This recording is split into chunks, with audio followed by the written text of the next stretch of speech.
EACC chairperson, Bishop David Oginde, says that the cases include the education scholarship program in North Sangishu County, as well as the 6 billion shillings Telecom Kenya sale to the British private equity firm Helios.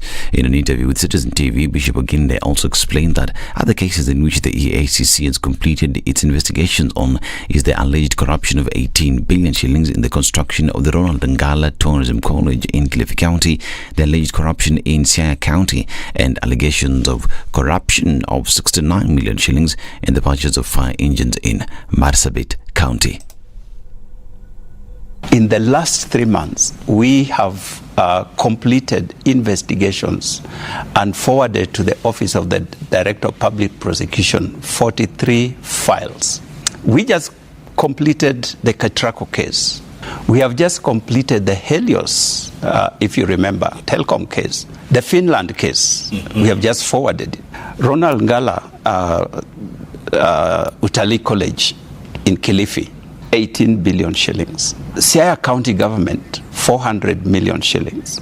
Fire engine truck in Marsabit, 69 million shillings. These are cases we have finalized in the last 3 months. Regarding the allegations that the EACC has failed to deal with corruption in government, Bishop Oginde said that the Commission has been investigating based on the existing procedures to ensure that it gets enough evidence before indicting the people involved. When we are investigating big corruption, there is no drama. It happens very quietly. I am confident that this war is going to be won, but we alone cannot win this war. The government will rehabilitate schools in bandit-prone areas that were abandoned due to insecurity caused by bandit attacks. Speaking in West Pokot County, Interior CS Kithure Kindiki says the KDF and NYS officers will take part in the exercise, which will be completed by the time schools reopen for next term. The attacks by bandits made the local residents to flee, and the children had to leave school. So for more than a year now, a school like this one, Cheptulwell Boys High School, has been closed. We have also looked at the security deployments in this area, and we have agreed on what additional security establishments and deployments we want to do here so that to enhance the safety of our children and the teachers. 10 schools in West Pokot are slated for rehabilitation, with the entire process expected to cost 100 million shillings. Now, ODM leader Raila Odinga has claimed fraud was involved in the entire process of preparing and managing this year's KCPE exams, leading to compromised results. Speaking in Nairobi, Raila said he has written to the DCI and 12 other stakeholders, including religious organizations and the teacher unions, to stand up and ensure the integrity of national examinations is restored. We have today taken an unprecedented step and written to key education stakeholders for a partnership to secure and defend the integrity of the Kenyan exams and the certification that accrues from it. We have taken these steps out of a firm belief that once we allow education and exam systems to be caught up in the tender wars, then we have no country to talk about. It is a universally accepted principle that collapse of the education system, the collapse of a nation. We believe that evaluating the integrity of our exams and certificates presents an existential threat to our country, and we have to close ranks and deal with it dispassionately and professionally. This as the Education CS Ezekiel Machogu has defended himself against claims that the 2023 KCPE results were full of errors. Speaking in Eldoret, Machogu criticized those questioning his integrity, saying that a few results are not enough evidence to prove that NEC failed in its mandate. Kama mimi kushikansho mtihani ya mtoto ya mtu ambaye amekaa miaka 8, lazima evidence itoshe. Sasa hii pengine ni circumstance, but then you don't have adequate evidence in order for you now to say you are cancelling there au namna gani jamani. Lakini ukiangalia ile percentage 10, hiyo mashure 3 na ile watoto pengine they are not over 300. Iko ngine sasa you give them the benefit of doubt, because when I go looking at the supervisor, because in that school there was a supervisor, kulikuwa na invigilator, kulikuwa na security personnel, wote wamesign indicating that there was no cheating, there was no malpractice. Education CS Bailey Kipsanga said that investigations into irregularities of KCPE results is ongoing. This is Newswire. I'm Dennis Aseta. Good morning.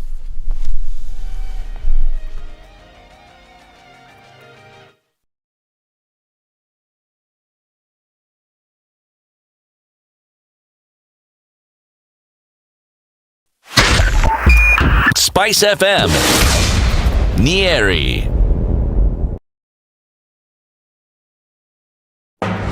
The following takes place from 6 a.m. to 10 a.m.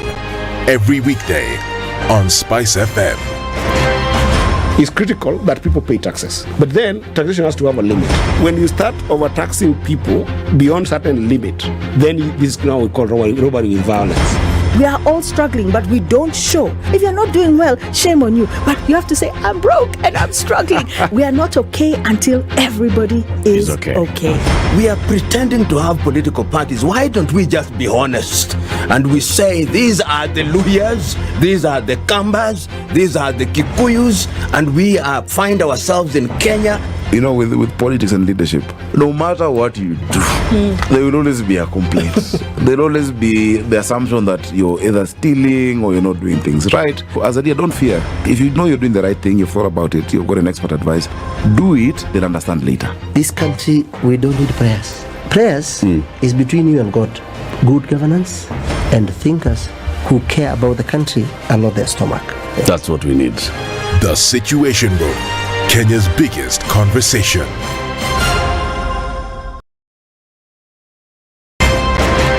If a lion shows you its teeth, it doesn't mean it likes you.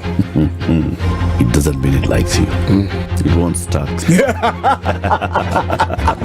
A liar calls as witness one who is either dead or far away. Say it in Kiswahili. Ben low, nin inte, yenin der, ayu markati kadikta. You know this character called liar. He has disturbed people. So when you tell him, who are your witnesses, he will take you to a place where it is difficult to verify. For someone like me who sweats a lot, I cannot survive there. Sweating is biblical. Good. And you must blame it on Adam, not me. Because Adam messed up and he was told, now you fellow you, by the sweat of your brow, thou shalt eat. The Situation Room, Kenya's biggest conversation. If you go out of this country and come back the same person, then you have a problem. Buy land, 1 million. Put it there for 5 years. What's the purpose? It'll have increased in value. No, that's the thing. That's darkness. That's an eclipse. You don't do that. I hope you don't believe that a hustler is a poor person or that all hustlers are poor. I've seen that conversation. Tell us, who is a hustler? Who is a hustler? Hustler is a person who is making a living through hard work. Corruption in Kenya is a political accusation. The people who are actually corrupt are not pointed fingers at. Kenya is not free. Kenya imeshikwa na mateka. It's under siege. Have you seen that lodge on Nyeri Road? Very high fence. You can't even Windows sleep inside. up near the ceiling. Yes. And if you walk there at midnight, you see bats the size of cows. And when it rains, it doesn't rain on that building. Yes. When you're at All Saints and it's raining, it doesn't rain on that building. The things people will believe.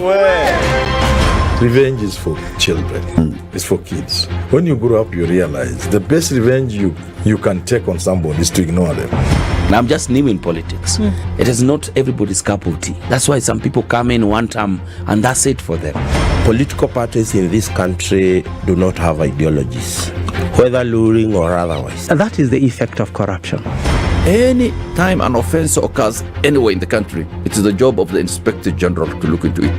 Whether it's corruption, whether it's murder, whether it's petty, that is his job. If we have chosen to be a corrupt nation, then we produce corrupt leaders. Everything then becomes chaotic that you cannot be able to change a nation. The Situation Room, Kenya's biggest conversation. Good morning and welcome to Thursday. One more day into the week. And what are these streets going to look like as it comes to an end of the year? Are you coming off the superhighway? You're not going to have too much of an issue today. You'll get through it and then into the CBD, and I think you'll be just fine. Nothing happening if we look on the southern side of things. Langata Road going towards the southern bypass. Southern bypass going the other direction, coming then towards Mombasa Road. I think you'll be all right. Okay, let's look at Outer Ring. A little bit of traffic building up here and there. Jogoo not looking too busy as you get towards Landis and then out towards Kamkunji at the roundabout. A good start to the morning. Let's see how it pans out. We'll talk SpiceFM KE on X.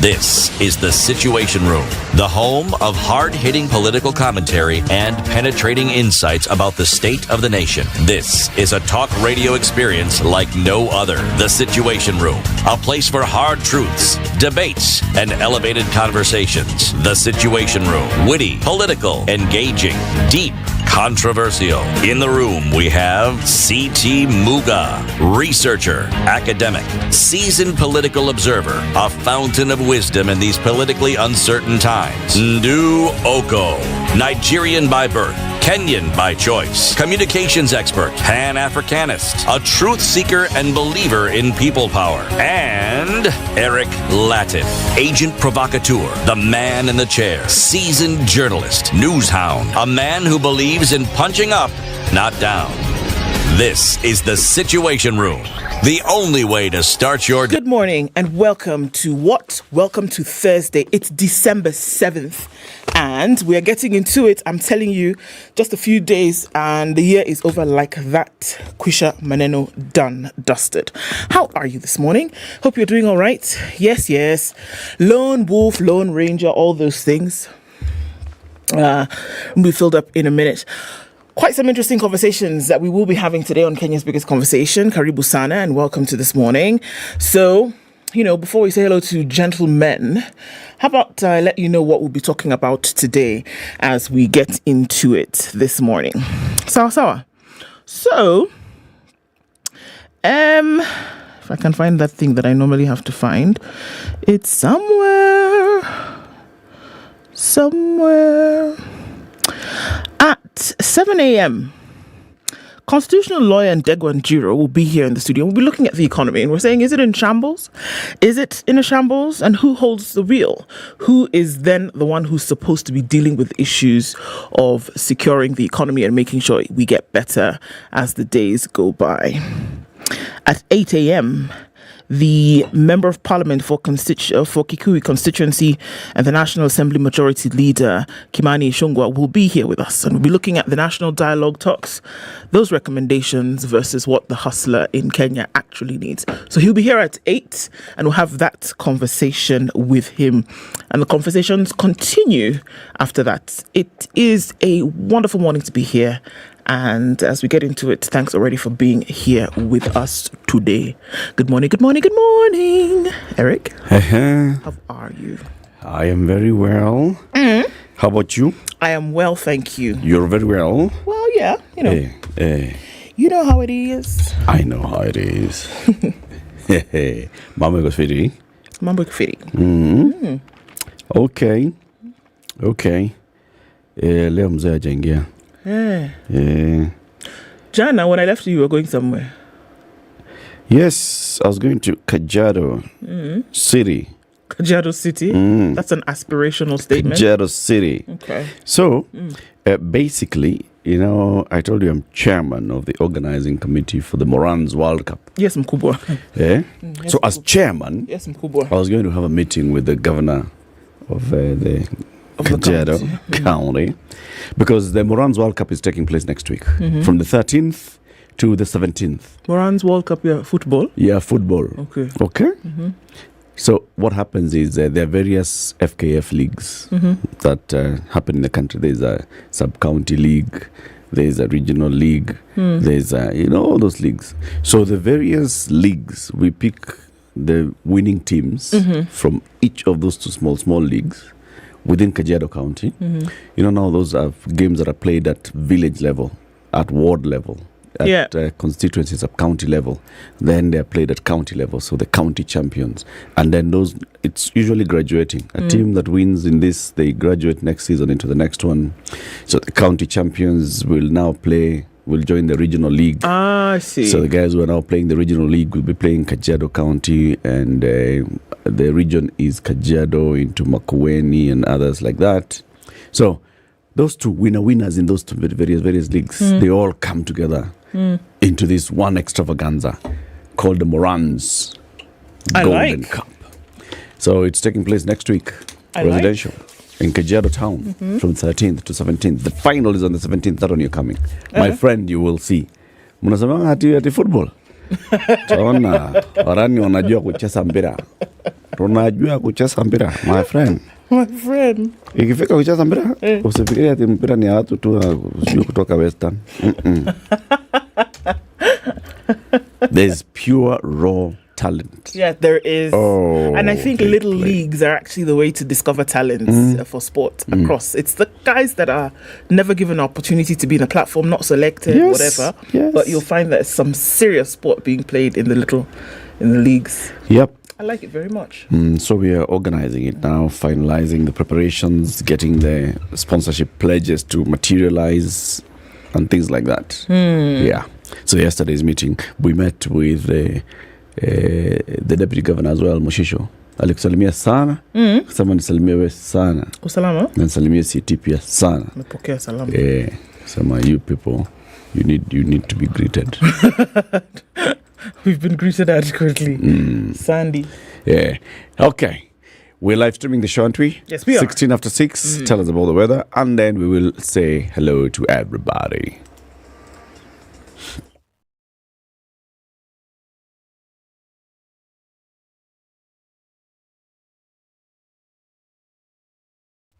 (16 degrees), partly cloudy conditions in Nairobi this morning. We'll see highs of 25 and lows of 15. Into a partly cloudy Nakuru at 12, we'll see highs of 26 and lows of 12. 12 will also be the low in a clear Nyeri, going to highs of 25. Eldoret is cloudy at 10 with highs of 25 today. And looking into a mostly clear Mombasa at 26, we'll see highs of 31. Thursday, we'll see highs of 31 as well in a partly clear Malindi, currently at 26. Kisumu is clear at 18 with highs of 27 today and lows of 18, while Kakamega will see highs of 27. It's currently clear at 15. We're looking into a partly cloudy Kampala at 18 with highs of 27, and Dar es Salaam is partly sunny at 25, going to highs of 31. Into a cloudy Johannesburg at 15, highs of 25, and Mogadishu is partly sunny at 25 with highs of 32, while Addis Ababa at 13 is mostly cloudy. It'll go to highs of 23 and lows of 11. It's mostly clear in Lagos at 25 with highs of 31 and lows of 25, while Kinshasa at 24 is partly cloudy with highs of 31. A look into Beijing shows sunny conditions at 7, highs of 10 and lows of -2. Paris dropping in temperatures 2 with highs of 7. 2 London, where it's raining at 6 with highs of 8. And New York, Wednesday night is cloudy at 2. Coming into Thursday, we'll see highs of 6 and lows of -1. Mature, intelligent talk every morning. Spice up yourself.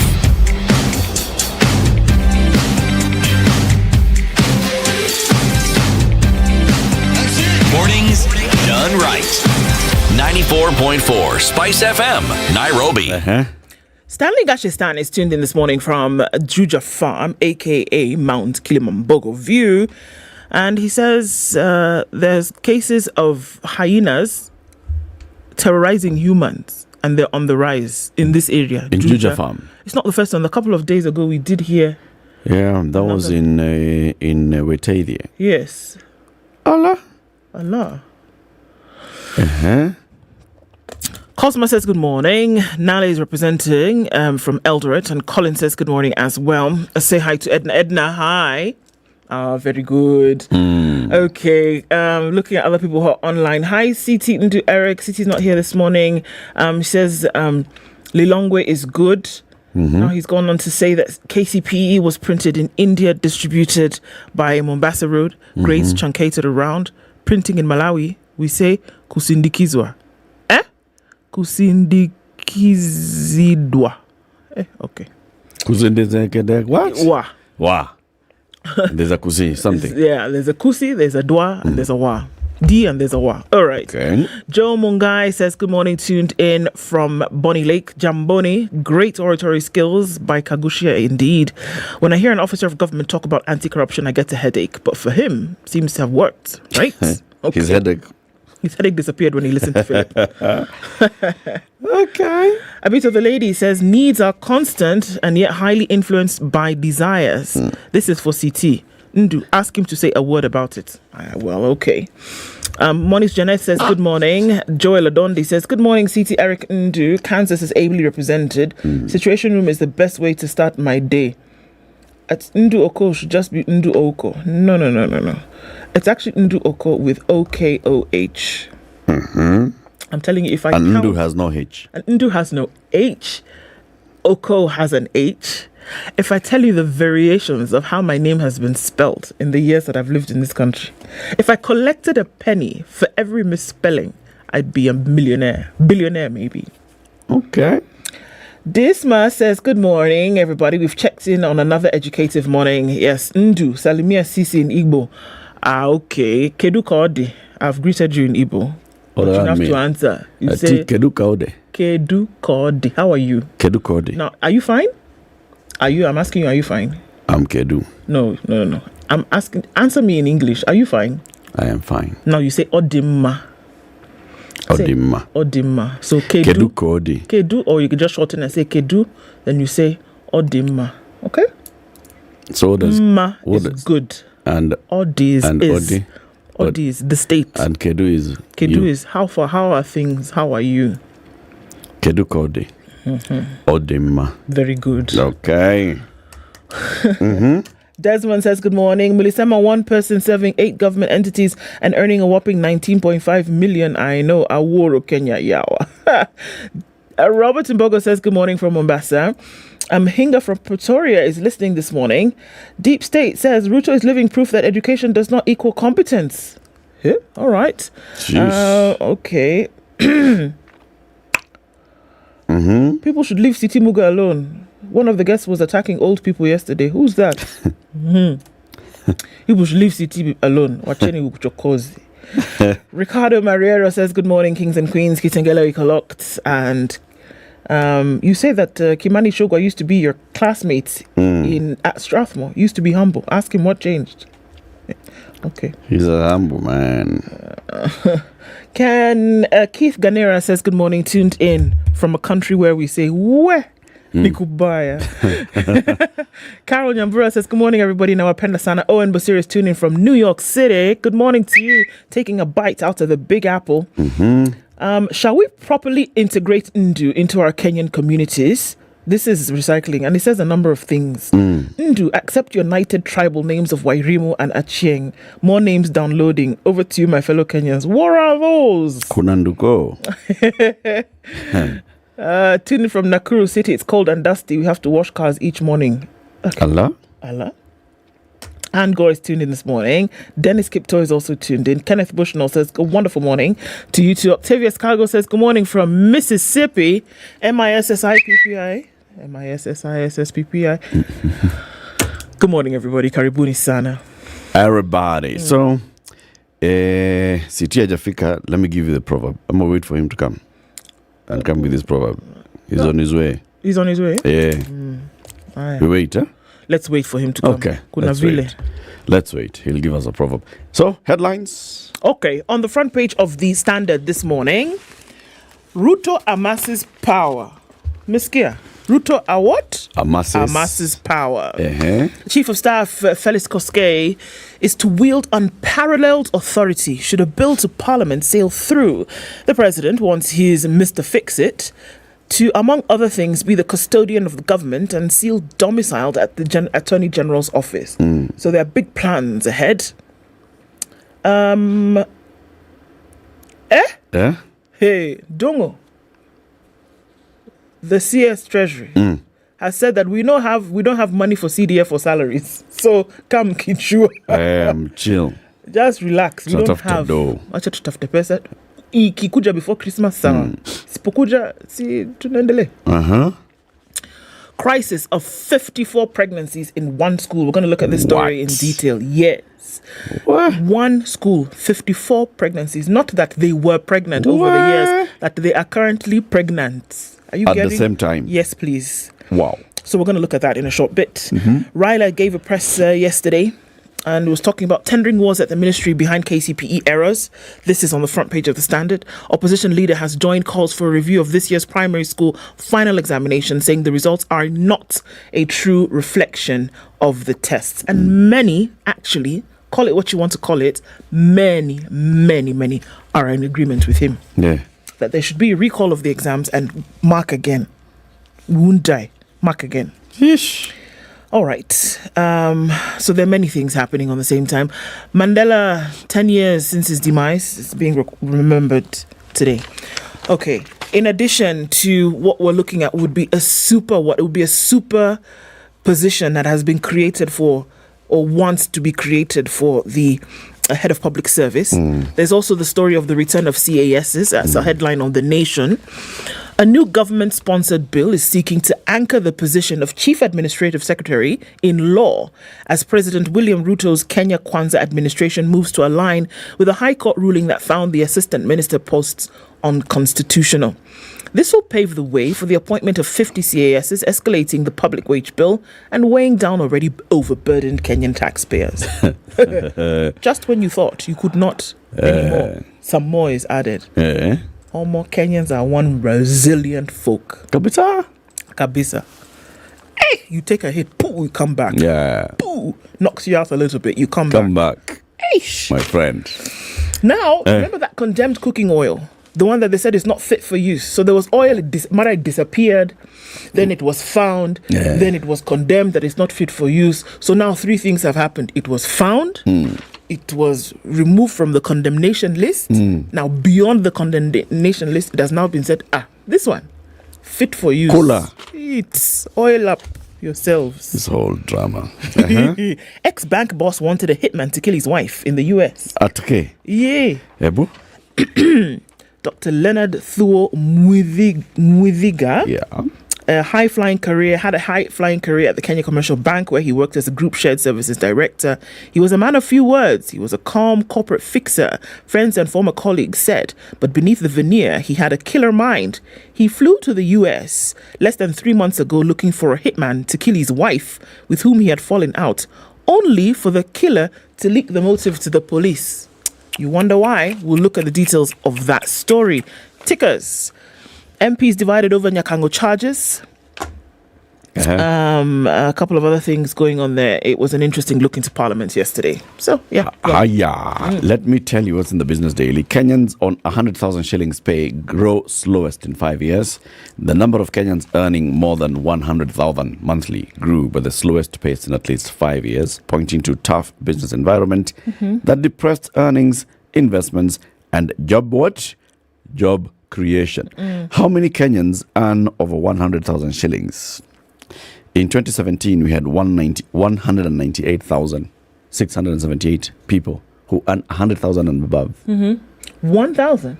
198,000. Oh, I was going to say. But even that 198,000 is small. Last year, we had 371,894 people earning more than what? 100,000. Wow. Okay? Wow. Now you understand why we need those 50 CASs to boost this number. So that they can be earning 100,000 and above. Yeah. At least we can have now more people in this bracket. Now when we look at these numbers, we can have plus 50. Yeah. At least now we'll get close to 372,000 people who earn 100,000 and above. Huh? 3 companies drop NSE listing plans on bear run. The persistent bear runs on the Nairobi Securities Exchange has seen 3 companies, including Credit Bank, suspend their plans to list on the bourse, fearing an adverse pricing of their shares. Ticker headlines. Equity boss defends buying land from Moi. James Mwangi has told the High Court that he bought some 20-acre piece of land from the late President Daniel Arap Moi for 300 million shillings in February 2012. There's some dispute over that land. Maybe we'll look at it. How new 7 million shillings per year UK immigration rule will hit you. Kenyans planning to migrate to the UK and bring their families along may have to adjust their plans or dig deeper into their pockets to qualify. I'll tell you. Poster declares all senior posts vacant. God. Everybody go home. Car buyers rush to beat 8-year import regulation. That's like that. Sawa. It's like that. You tell us about traffic. Crazy. Shortly, and then we'll look at those stories in detail. Okay? It is exactly 6:30. Good morning, and thank you very much for joining us this morning in the Situation Room, Kenya's biggest conversation. This is the Situation Room, the only way to start your day. 102.5 Spice FM, Kisumu.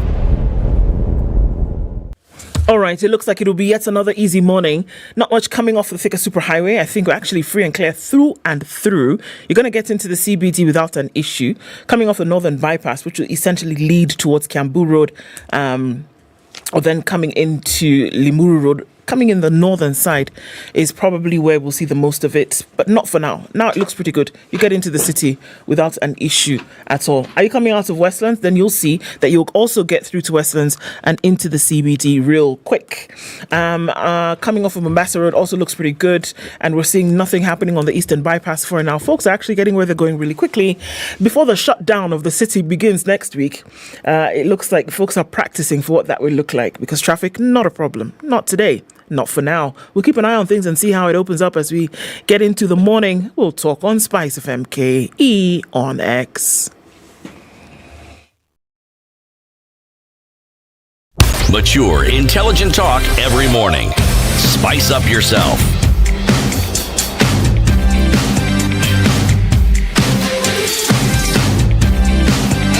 Mornings done right. 94.4 Spice FM, Nairobi. Now, county raises red flag as school grapples with 54 pregnant teens. St. Thomas Aquinas Chesikaki Secondary School is grappling with an unprecedented crisis. Located in Cheptais, a village at the foot of Mount Elgon, the school is a colonial-era institution dating back to 1972.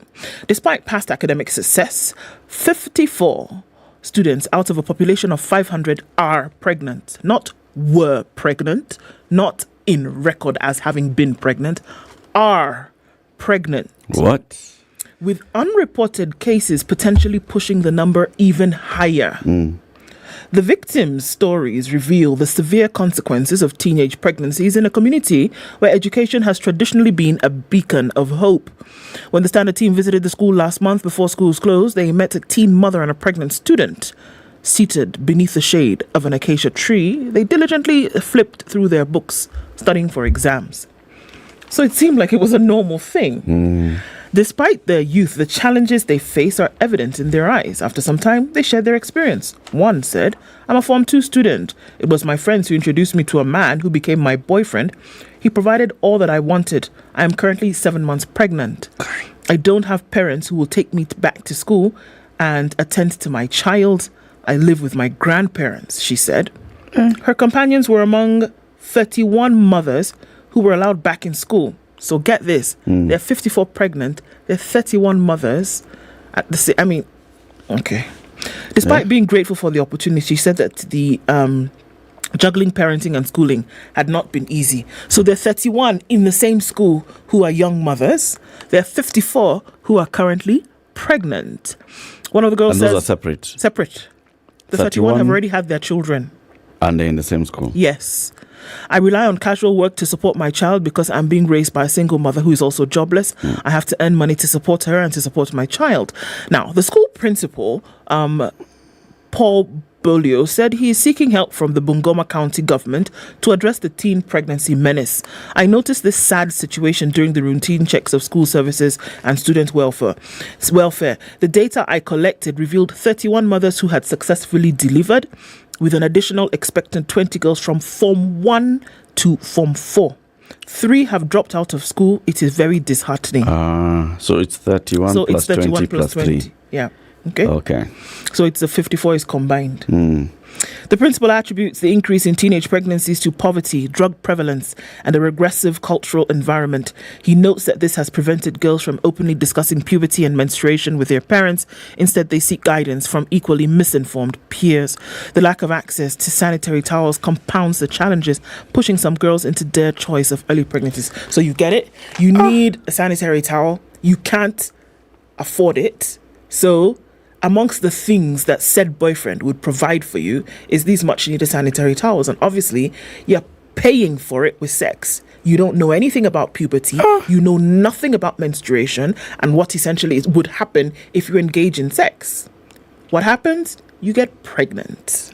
Apana, we principal. That is what principal is saying. Okay? So there is poverty, there is drug prevalence, and a regressive cultural environment. He notes that this has prevented girls from openly discussing puberty and menstruation with their parents. Instead, they seek guidance from equally misinformed peers. The lack of access to sanitary towels compounds the challenges, pushing some girls into their choice of early pregnancies. So you get it? You need a sanitary towel. You can't afford it. So amongst the things that said boyfriend would provide for you is these much needed sanitary towels. And obviously, you're paying for it with sex. You don't know anything about puberty. You know nothing about menstruation and what essentially would happen if you engage in sex. What happens? You get pregnant. So there is poverty, it's not a new thing, is it? No, it's not. Drug prevalence. What drugs are we talking about? Now, he doesn't go on to say this. They talk about the urgent need for comprehensive support from young mothers for the young mothers. It underscores the importance of creating an environment that enables them to continue their education while managing the responsibilities of motherhood. Now, Bungoma Deputy Governor Jennifer Cheptai Mbatani acknowledges the severity of the crisis, revealing that the county reported, get this, 7,270 teenage pregnancy cases between January and July this year. 7,250, with 196 cases involving children between the ages of 10 and 14. Hear me out. Girls between the ages of 10 and 14 getting pregnant. And we're looking at this high number in 6 months. Where? This is not a COVID year. This is not the year when we saw the high numbers that because of COVID people were at home, etc. And the excuses were being given then also, and then they couldn't be in school, they had to go back, people taking advantage of them, etc., etc. This is not COVID. People have been in school. What on earth is going on? And this is not all. No, it is not. It's just those that have been reported. Exactly. And this data is from those, not even those who have visited health facilities. So that information has been collated by virtue of the fact that they came to seek, it could be, prenatal care, etc. Though, think of those in villages and some suffering in silence who are yet to come out. The numbers for 2021 and 2022 are equally alarming, and there's a red flag that's raised in this county. No, this is a serious one. It is very serious. It is very serious. Because it just basically means that from age 10 in Bungoma at the foothills of Mount Elgon, it's fair game for girls and young people. It clearly shows that it's not just the young girls as well. It's just that the young girls, now we will know that they've engaged in sex because they're of the high risk of getting pregnant. Yeah. But it just says, that at this point, young boys, young girls... Eric, this is a mess. And it has the potential to get even worse. Because what are we talking about? And then, I would be very interested to look at a little bit more empirical data. Because what are we saying? That the majority of these girls who are getting pregnant come from single parent homes or are being raised by grandparents or they have parents who are not able to fend for them. What are we saying? Because can we say that those are the reasons? I don't think so. Even drug prevalence. What drugs are we talking about drugs? that kids Hard at drugs? the age of 10 are engaging in? Yes. What is that? What drugs? And if we say that they're from poor families, how do they access the drugs? Drugs are not cheap. What are we saying here? What are we saying? This number is ridiculously high. Yeah. And unfortunately, this is just one county. These are things that happen across the country. It's almost normal for just young girls to become pregnant. They encourage them to come back to school. 31 teen mothers who are in Form 1, 2, 3, 4, girls who are pregnant. So when you have 20 girls who are pregnant in a school, 20. In one school? Yes. In one school. So what? You have these ones that are 20, they're pregnant. These others, they gave birth last week, last month. No. In high school, this is just an unique for mothers. It's normal. Can you imagine you walk into a school compound and you see one pregnant, another one is there? It's normal. It's not, it shouldn't. These are, children should not be having children. Children should not be having children.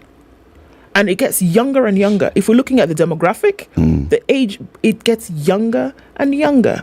In 2006, Kenya had one of the highest numbers in sub-Saharan Africa of young pregnancies. Yes. Now I shudder to think what the number is looking like today. And it has to be asked what's going on, because that's the bottom line. Children are having children. Children who have not matured. Children who are still thinking about how to read 1, 2, 3 and write. Then we're now talking about now they're raising children. What are we doing? Hapana. No, that's a big one. Nope. Meanwhile, those in positions of authority are just thinking of how to consolidate their power in one way or another. There's a proposed legislation that's called the National Government Administration Laws Amendment Bill 2023. It seeks to create the position of Chief Administrative Secretary and also tinker with the National Security Council. It's the immense power that it seeks to accord the head of public service, an office currently held by Felix Koskei, that's also glaring. Apart from supporting the president in facilitating the organization and executing of government business, the officer shall be the administrative head of the executive office of the president and shall be the custodian of the public seal and any other instruments of state that are not in the custodian of any other person.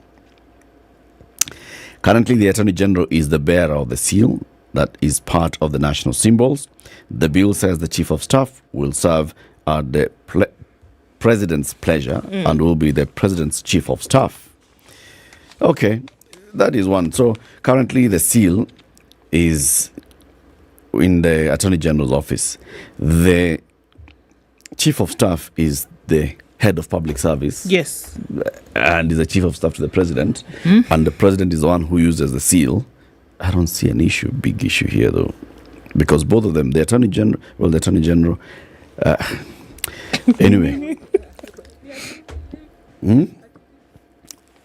Ednah is asking me at Nini. I'm saying, Ednah, I don't see the issue. The seal is with the Attorney General, who is serving the President. It is used by the President.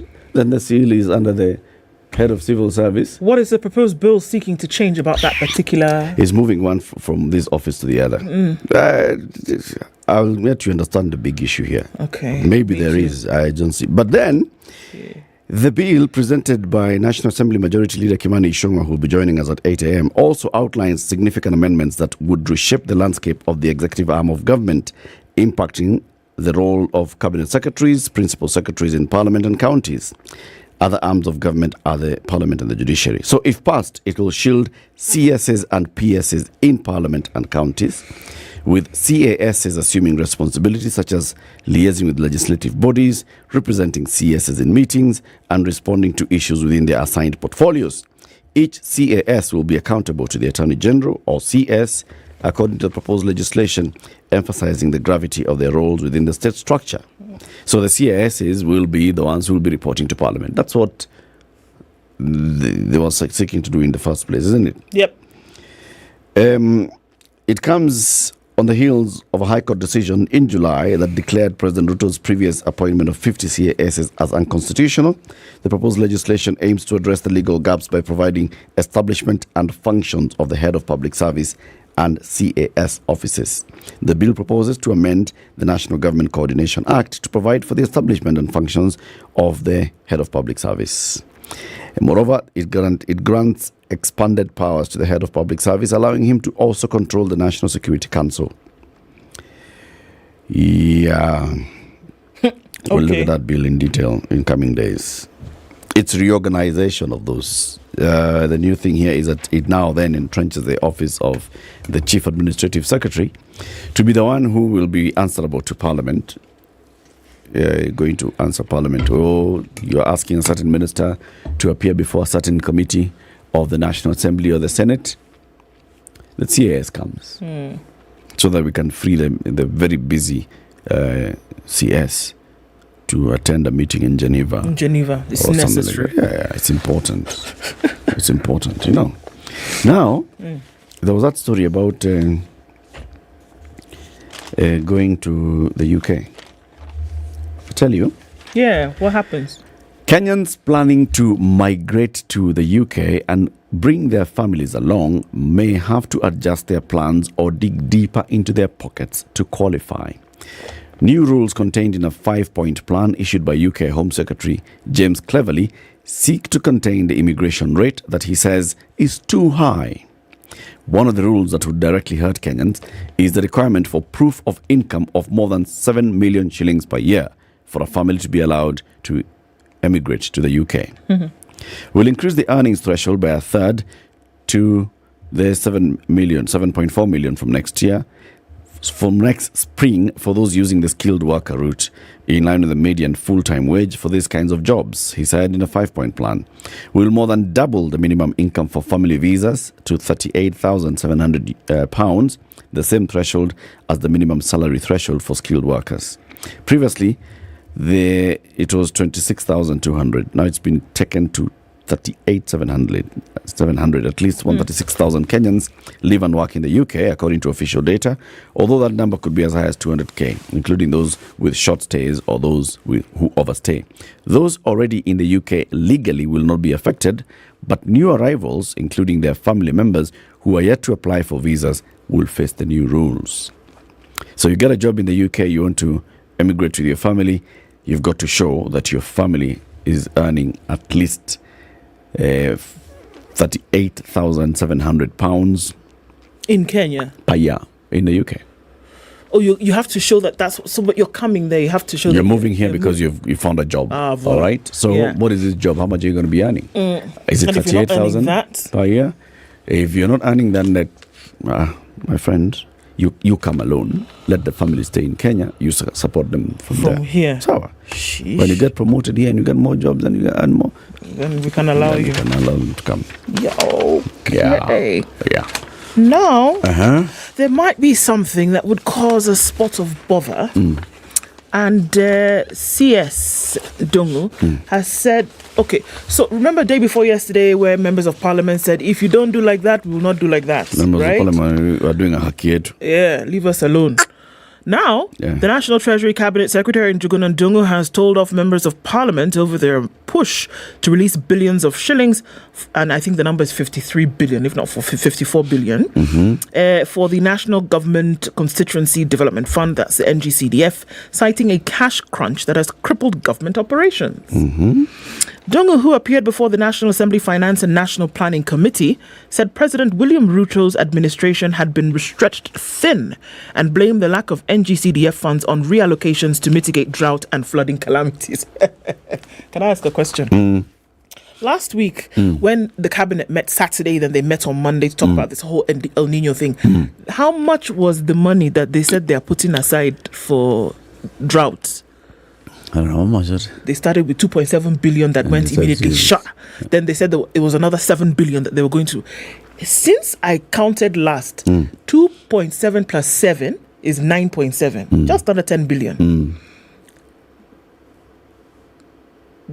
Dongo is saying the reason why they don't have this 53 point something billion that was supposed to go to counties is because they moved money for drought mitigation. And El Nino. So that's why we can't give you the 54 billion. Unless you want to take installments. Installments of 1 billion over the next. So you do the math. If it confuses you, you're like me. Okay. However, he's also said that in 1 year, Kenya has gone from one extreme, which is drought, to another, which is floods. And in both cases, we have allocated recurrent and development budgets to save lives because we also... because we have also not been collecting enough taxes. Do you understand? He maintained that the country was laden with liquidity issues given the various debt burdens and asked MPs to be patient as the administration figures out a way to have the funds dispersed before Christmas Day. Of course. Wait. MPs from 290 constituencies receive about 130 million, right, from the Exchequer, but the funds for the current financial year have not been forthcoming. And the year started in when? July, August, September, October, November, December. 6 months. Yep. To the new financial year. He also went ahead to say, if you thought that was not bad enough, we even don't have money to pay salaries. So you guys are asking for NGCDF, people want to be paid salary. Which one will I do? He says it's too much. The administration is doing its best to ensure that we do not slide the country into insolvency. That is why we have to engage in a delicate balancing act with the available finances. He said the liquidity problem is in the short term. We are signing support agreements with other countries that have committed to supporting our budget. The Kimani Korea-led committee could, however, hear none of it. And they demanded that the CS hives off budgets from elsewhere to fund the CDF kitty before MPs proceed for recess today. That one that you're talking about, Christmas Day, it can never be us, they said. Today. Christmas Day, forget it. It's a year to Leo. If not, we'll shut down this government. Why do MPs want that CDF so mad? See, people are waiting for them. They have development projects. Oh, also, remember January is bursary time. Yeah, schools are opening. So and they that's want one the of money things to they go raised. in. I heard Kimani Ichung'wah saying we'd have no issue if they assured us that the bursaries would be available. He did. I think what Kimani Ichung'wah, and he'll become here, we hope we get a moment to ask him, why do we need to have education money coming through MPs, then going to individuals and going to a school? Why not just send it to the send school? that money to the school? Meanwhile, you have a problem on this side when we're talking about the release of complete capitation. Then now we're giving people bursary checks where they line up from 4 a.m. to be able to collect them. What kind of dissonance is happening here? Liquidity is a big issue. Remember, even Njogona Ndongo, when he was here, he actually talked about it. The collections that we are doing versus the needs that we have. First of all, first charge is pay debt. Second charge is pay salaries and all those things. And then now you start, it's too much. Remember, CDF is in the development budget. Okay, it's not recurrent. So, things are thick. Things are thick. But then what we need to do is to add people's salaries, to play games with the money that we get. Kimani said, Kuria said, with your people, see, where you need to find it, that is not our business, but you need to find it. And they said that they're not taking this lightly anymore. So you can come and make your speeches, but at the end of the day, we want what? We want our money. See, they just sit back and just say, all right, can we cut back this budget? They just go and just do this. Look, we are having problems with collections. No. Our target was to raise 2.9 trillion shillings That's not our problem. in ordinary revenue this year. No. We are clearly not we are halfway through the year. And the way it looks like, they will not hit that target. No. So why not just adjust? We stood on top of vehicles and we told people in our different wards and constituencies that we were going to come and do development for them. And that is why they voted us in September last year. Now you want us to break recess and then go to our constituencies and tell them that we don't have anything. You want us to be lynched in public. MPs will still get their money. The thing is just cut back on the other expenditures. They've told Ndongo that you go and cut back somewhere else, here, there and there, and give us our money. Not Christmas Day. Today, December 7th. To cut back, that's a job of Parliament. What I'm saying is let Parliament revise this budget and cut back the entire budget from 3.7 trillion shillings. Make it 2.2 trillion shillings. They are the ones with the powers to do so. Just, why? Then now, they don't have money. They want to now hire CASs, 50 of them. Yeah. I'm telling you. It's the potent one. The potent one. Meanwhile, KCPE. Oh, Lord. Raila says the irregularities recorded in the 2023 KCPE exam results was a result of procurement tussles within the Ministry of Education. In a scathing attack on the president, Raila alleged the printing tender was awarded to a local company because the UK-based company, Austin Printing Limited, declined to give kickbacks. According to Raila, the national exam printing contract was in 2016 awarded to Austin because of the firm's credibility in printing security-related documents. So in 2016, they did a good job, no kickbacks. 2017, good job, no kickbacks. 2018, good job, no kickbacks. Like that. 2022, kickbacks. So they said, no good job. Give it. And then print River Road. Next said, He too. print. So, according to Raila, this is a security firm that deals with several exams and other high-tech documents in different parts of the world. Kenyans will agree that in that period, between 2016 and last year, sanity returned in the management of exams. Why was Parliament investigating NEC the entire year? It was about exam leakage, wasn't it? He further alleged that the local company was forced to outsource the exam printing services from a company in India where the exams were printed in a hurry. So it was taken to India. So Kenyan company, River Road calls India, why? Print this one. Okay.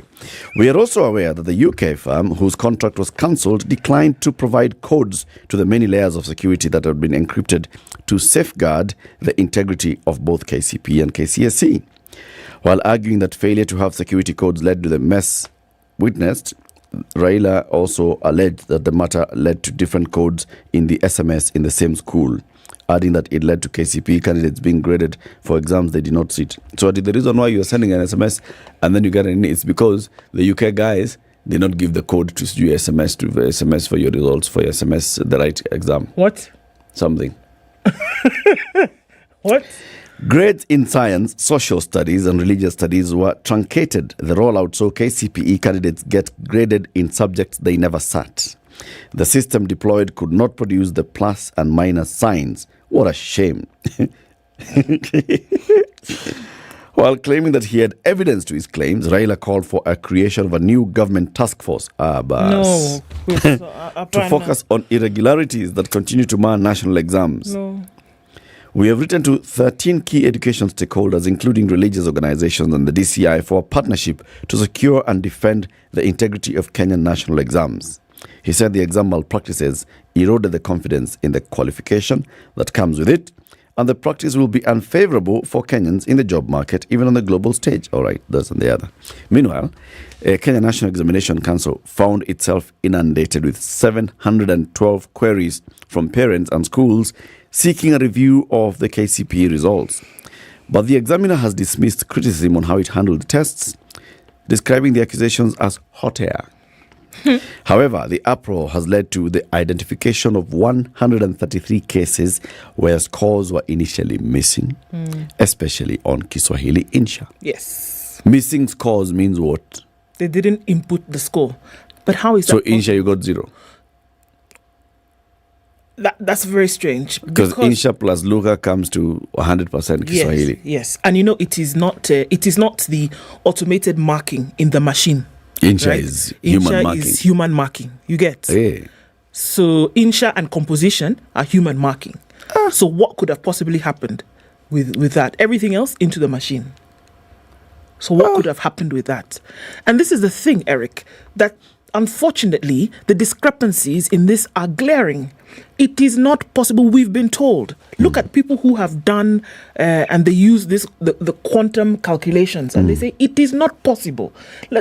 Excuse me. If you had you had streams coming to class 8 in one school of about 800 students. Yes, it's not possible that students in one subject, in one class, get the same score in the same subject. That's exactly what the CEO of NEC is saying. He's saying all the cases that have been posted on social media and being discussed on radio this morning of schools having all candidates with similar scores are doctored results. He himself would deduct. He told Parliament.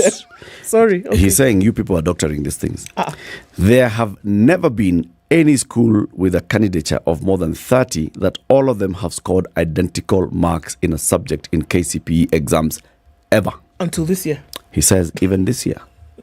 Where there are more than 30 candidates in one class, there is no result that they have released as NEC that has more than 30 scoring exactly the same mark in one subject. So the people who brought them forward, those are doctoring results for social media, clickbaiting. So just people. Done it and go to a school and bring me that result. That's what he's saying. Oh, this is David Njengere. That is Njengere who's saying, okay, there is no result that we have released that has students scoring the same.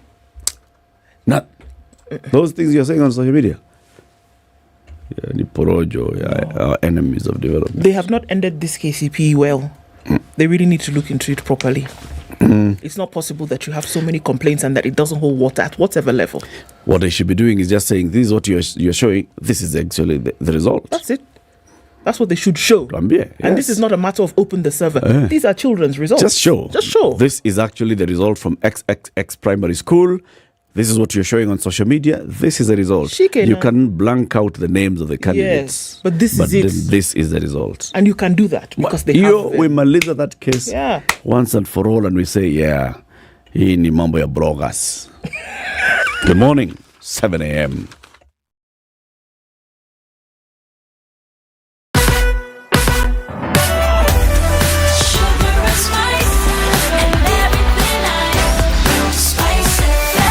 Spice up your life. On Vibes Radio. The news at the top of the hour on Vibes Radio.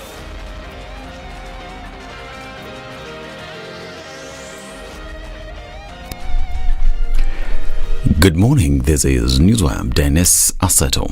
ODM leader Raila Odinga has claimed fraud was involved in the entire process of preparing and managing these year's KCPE exams, leading to compromised results. Speaking in Nairobi, Raila said he has written to the DCI and 12 other stakeholders, including religious organizations and the teacher unions, to stand up and ensure the integrity of national examinations is restored. We have today taken an unprecedented step and written to key education stakeholders for a partnership to secure and defend the integrity of the KCPE exams and the certification that accrues from it.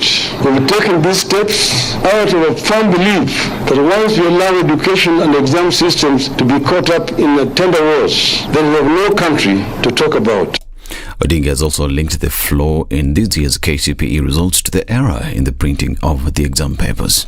Kenyans must be told how the integrity of the exams was secured during the transfer from the UK to Mombasa Road and later to another printer in Asia. 3. It is the right of Kenyans to know the cost of termination of the contract with the UK firm. 4. Kenyans must be informed of how the Mombasa Road firm was identified and awarded the tender and if procurement laws were followed. Kenyans must also be informed of how the firm to relay KCPE results was identified, whether it is the same one that will relay the KCSE results and whether procurement laws were adhered to. It says that other stakeholders also want a full evaluation of the exams to be done to ensure there is integrity in the national exams. Our position on the stakeholders together, headed by the Catholic Church or any other group that stakeholders can agree on and get to the bottom of the mess building up in our exam management. There must be no room for favoritism in conduct and marking of exams, where some schools and students are allowed to cheat and get away with it.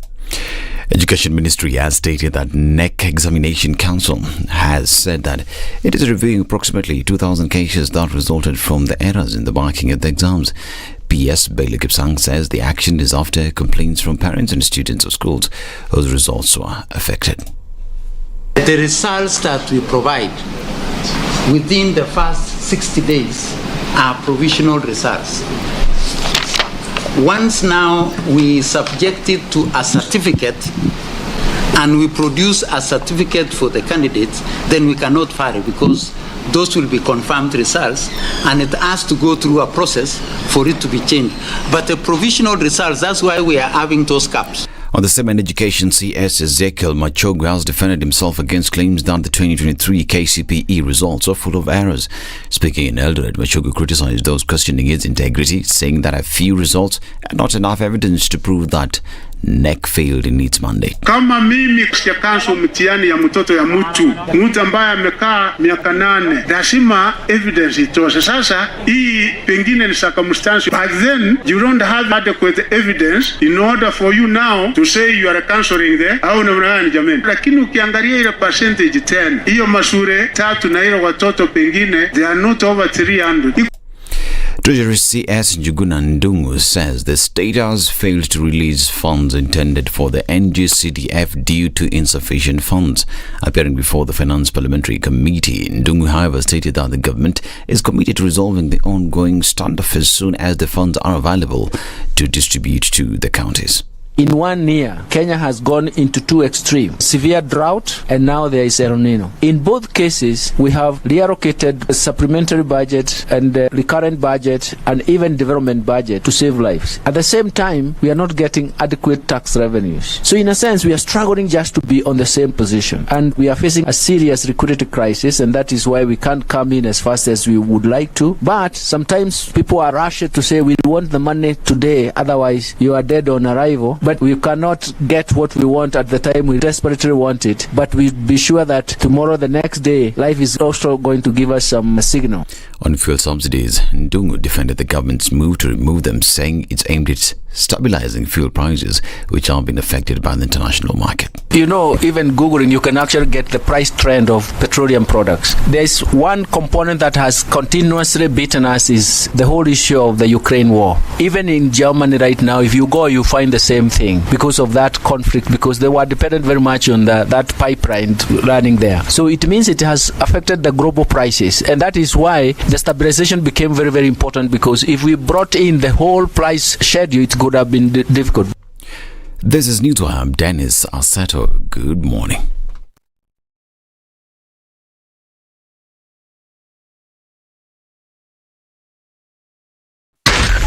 SpiceFM, Nakuru. Hasn't been too busy a morning and still not so far. On Jogo Road, it's busy as you get towards Landis. Landis is all right through towards the Kamkunji roundabout. Then there's traffic that's built up on Haile Selassie in and outbound. So that's something to watch out for. The folks on the Thika Superhighway have decided that this is a time now we're going to come out and, all then pack into the Pangani underpass. There's traffic there. It's getting out towards Moranga Road on one side or then onto Wangari Maathai on the other, but nothing too crazy. So the folks who left early are already out of the way, and this is probably going to take us through into traffic hour, but again, nothing too crazy. Coming off of the northern bypass, then we're looking at Kiambu Road and also parts from Two Rivers, Kitisuru out towards Parklands. I think we're all right for now. Outer Ring is looking good. A little bit of traffic coming in from the junction of Kangundo Road, touching on Outer Ring. Manyanja looks good, as it does on North Airport Road, for now at least. So, Thursday morning, not too bad so far. We're going to keep an eye on things and see how it develops into the morning. The sun is shining and the birds are chirping. Let's see what happens as we get into it, and we'll talk on Spice FM KE on X.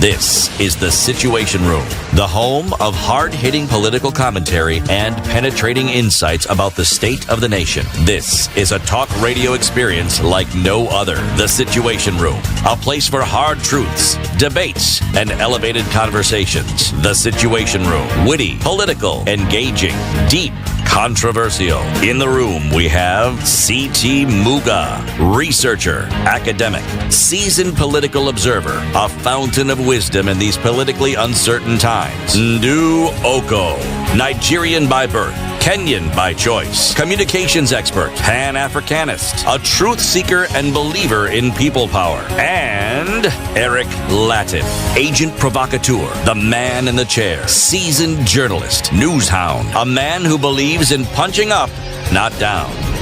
This is the Situation Room, the only way to start your day. It is 7 minutes after 7. How are you doing? Welcome to the third hour of the Situation Room, live on Spice FM, on KTN Home, on YouTube and Facebook.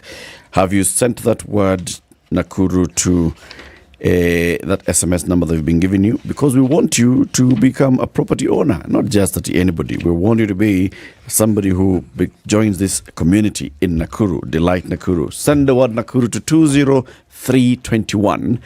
Username Investments developing this part of Nakuru. It's in Salga, just 20 minutes from Nakuru CBD, 300 meters from the highway at Salga. Delight Nakuru will be a new estate that will come up there. What they're asking you to do is go and see it. Okay? Just go and see. And then you'll see the plots that they have. You will select your plot. You will seek to pay 799,000 shillings, 80,000 bob deposit, and then repayment within 30 days.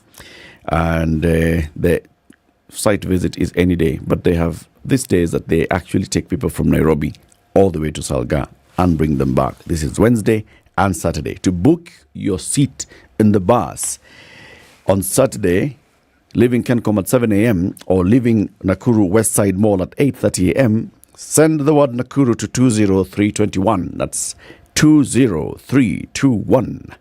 They will call you back. You will agree. Hata ukitaka uchukuliwa wayakiwe ni sawa. Mtaweza panga. Wapelekwe Nakuru Salga. Uone shamba. Urudi Nairobi. Next year, jenga. Wisha. Then move. Hii maisha ya Nairobi is too much. It's too much. Just go and live in Salga. Easy, like that. Yes, like that. City is here. Bwana Muga. Yes, please. How are you, Bwana? Thank you. Yes. Mambo kovyaje? Mambo good. Yeah. Yes. You had a meeting earlier in the morning with... Yeah, one of these meetings that are not quite what you thought they are. Yes, in fact, you said that even the people you were talking to are fictitious. Where was the meeting? Well, the meeting took place here. That's the whole point. The only problem is I wasn't here.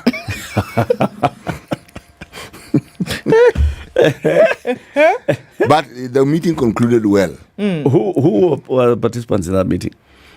There are people, I'm trying to remember, because the room was rather crowded. But I remember the two of you. In fact, what made me decide now it was time to come to work and then realize that I wasn't really at work was when you Eric, said that this meeting is now over.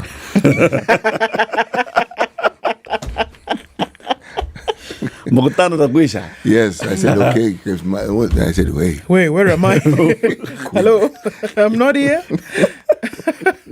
Ukamuka. Nikamuka.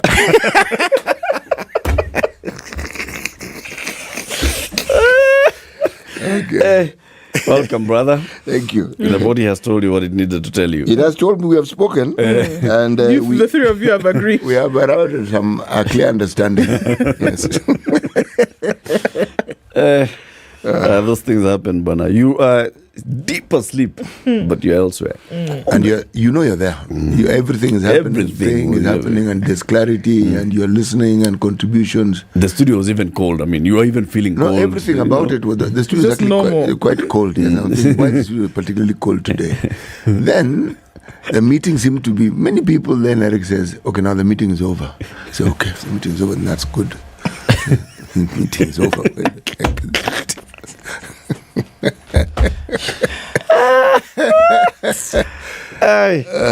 Our guest is constitutional lawyer Ndegwa Njiro. Good morning, Ndegwa. Good morning, Eric. City and Okoh. Yes. But you got it. Mambo iko fiti. Maybe perhaps health-wise. Other things are tough. Yeah. Other things are very tough. Wow. Hata mfuko iko mbaya. Things are tough. Yes. The country is bankrupt. It's facing an insolvency. Yeah, it's true, and you're not the one who's saying it. Yes. It's the CS who said it. Yes. It's facing an insolvency. It's liquidity. So we will soon be avoiding insolvency. We'll soon be doing what is called winding up proceedings for this country. Oy. So we're gonna perhaps be receiving appointing a receiver. Or a bankruptcy manager. That's where we are. And you can see we are so much in need. Mpaka tunapewa pesa na Wahindi. Tunaenda kukopa Wahindi huko India, something I've never heard of.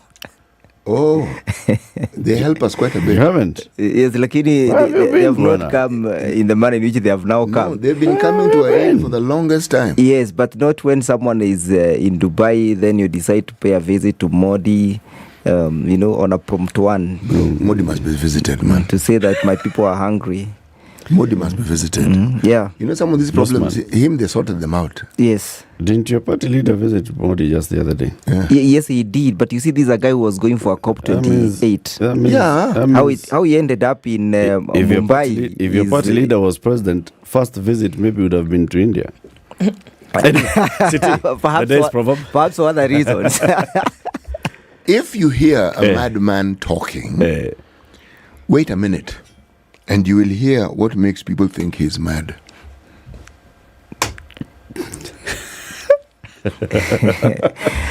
If you hear a madman talking, just wait a minute. Don't be in a hurry. Don't be in a hurry. And you will soon hear what makes people think he's mad. Yes. That's a proverb from Eritrea. Unajua City, I don't know where you get these proverbs from. Eritrea.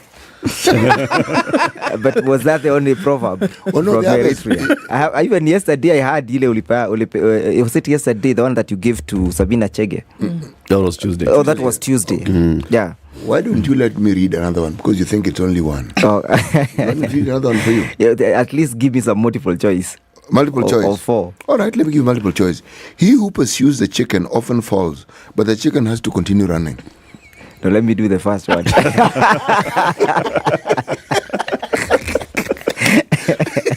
Let me do the first one. If the first one is... If you hear a madman talking... Yes. Wait a minute. Yes, give it a minute. And you will hear what makes people think he is mad. Yeah, I think one thing it is teaching us is about patience and tolerance. That you don't jump into conclusion just because of one person's appearance or how an individual appears. That person who appears perhaps in whatever nature he may, He could be coherent, but there could even be some very smart individuals who may not be, perhaps even be suspected of being insane, but whatever is coming out of their mouth will lead you to making a conclusion that this person is not sane, is not perhaps even enjoying a lucid moment. So tolerance perhaps is part of it, giving someone an opportunity to prove himself. That's how I understand the proverb. Okay. All right. Yeah. So Degwa, yes, you think things are not things are not good, Eric? Things are bad. Politically, economically, everything in this country. Come on. Everything in this country is not working. Start from the top. Yes. What is top on the list for you? The top of the list is that the head rot. Ili rot kitambo sana. Do you say rotted long time ago or rot long time ago? Yeah, we don't. The fish does not even have any head now. Wow. So you can decide, or perhaps even make an assumption where the body is. What makes you say that? Yeah, because we are not having leadership in this country. There is nobody to give us direction in this country. Explain.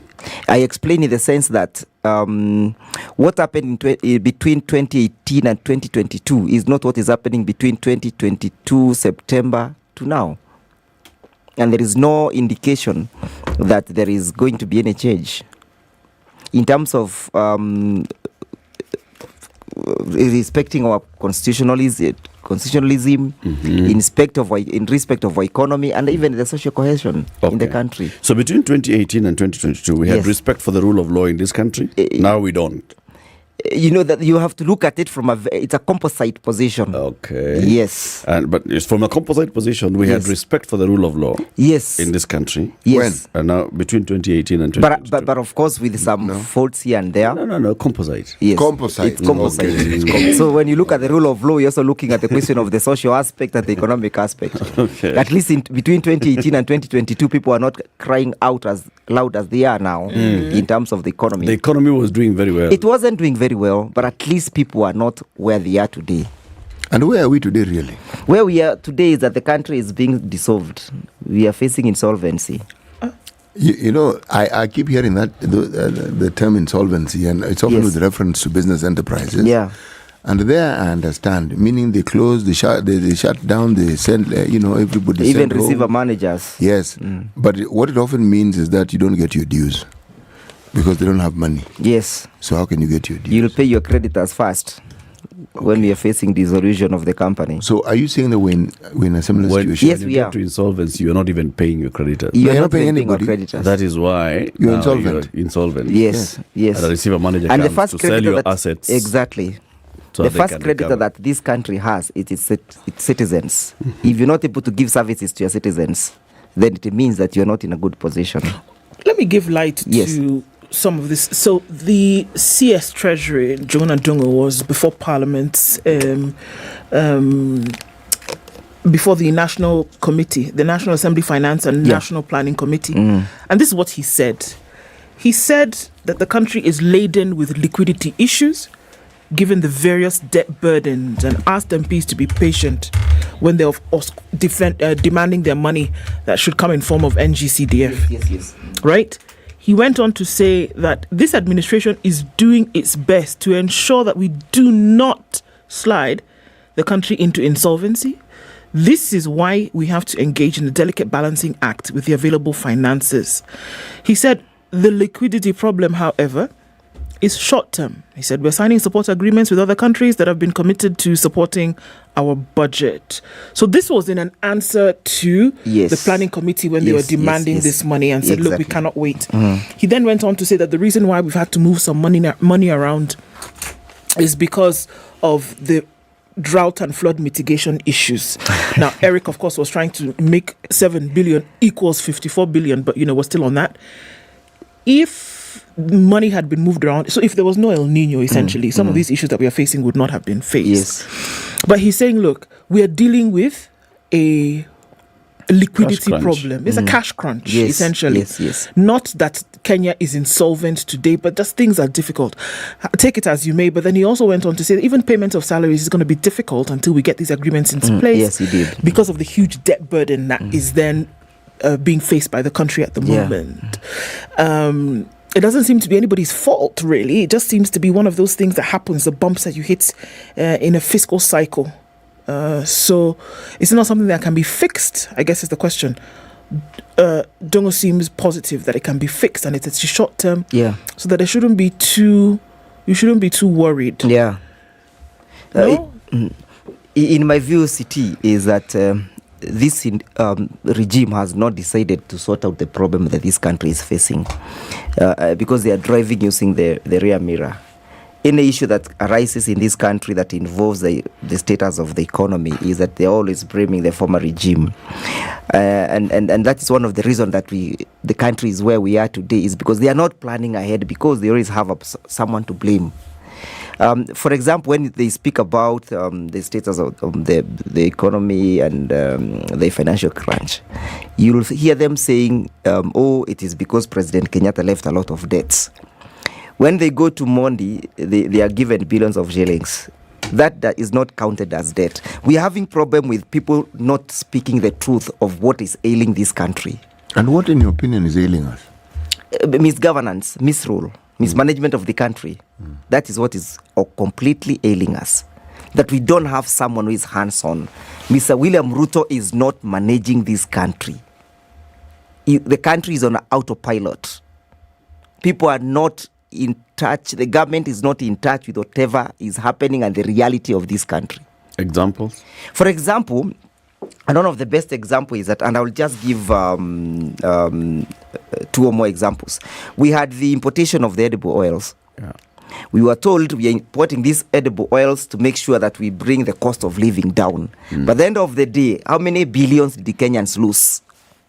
To the extent, even when the committee in charge of the parliamentary committee wanted to visit those go-downs, they only, I think, found 467 jerrycans from all those importations. No one is accountable of what happened. So we're having a serious problem of accountability in this country. We're having a serious problem of transparency in this country. We're having a serious problem of implementation and observation of the rule of law in this country. So basically, those are some of the things that are ailing us. Those people who are actually candid enough to come and say, excuse me, there's some problem here. For example, the control of budget. The next thing she hears is that she has a problem with a case that occurred even before she became the control of budget. So then you ask yourself, where were all those institutions that were responsible of vetting her? Where was the DCI that was supposed to vet her to make sure that we do not get bad people into governance, people with questionable character? But if you question anything in this country, then you get into the bad books. So it's a completely total breakdown of government. So it sounds like same forest, different monkeys. No, these monkeys are not from this forest. So same forest, imported monkeys. These monkeys, the ones that we now have, must have come from another forest. Why do you say that? Because you see, there is nothing that seems to work. At least in the previous forest with the same monkeys, or the previous monkeys with different forest, at least something was being seen to be done. But there's absolutely nothing being seen to be done. These monkeys are just stealing bananas. You know No, they are not even bakishaing any banana. They are stealing all the bananas and eating all the bananas. You know, there's a narrative that one hears in this country, and one hears it continuously. Yes. And that is, this government is always blaming the previous government for things that went wrong. And this blame game is nestled in the idea that, well, it's not the idea, it was what was stated by some of the leaders of this particular government, yes, that they found empty coffers. Yes. Every government, if you look at the trail, every government that we've had since independence has had a debt. Yes. Every. Yes. Now, the first term of the Uhuru administration came after the Kibaki. Exactly. So if they were good things that the Kibaki government had achieved, that's what they inherited. Exactly.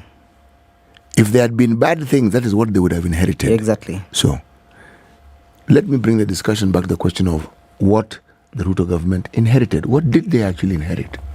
For them, the only thing they are saying is that they inherited a lot of debts. But even Uhuru inherited debts, for example, in respect to the construction of the Thika Road. But Uhuru never concentrated on reminding us what he inherited.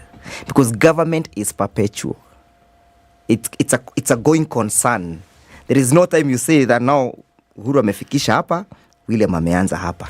Kibaki amefikisha hapa, Uhuru ameanza hapa.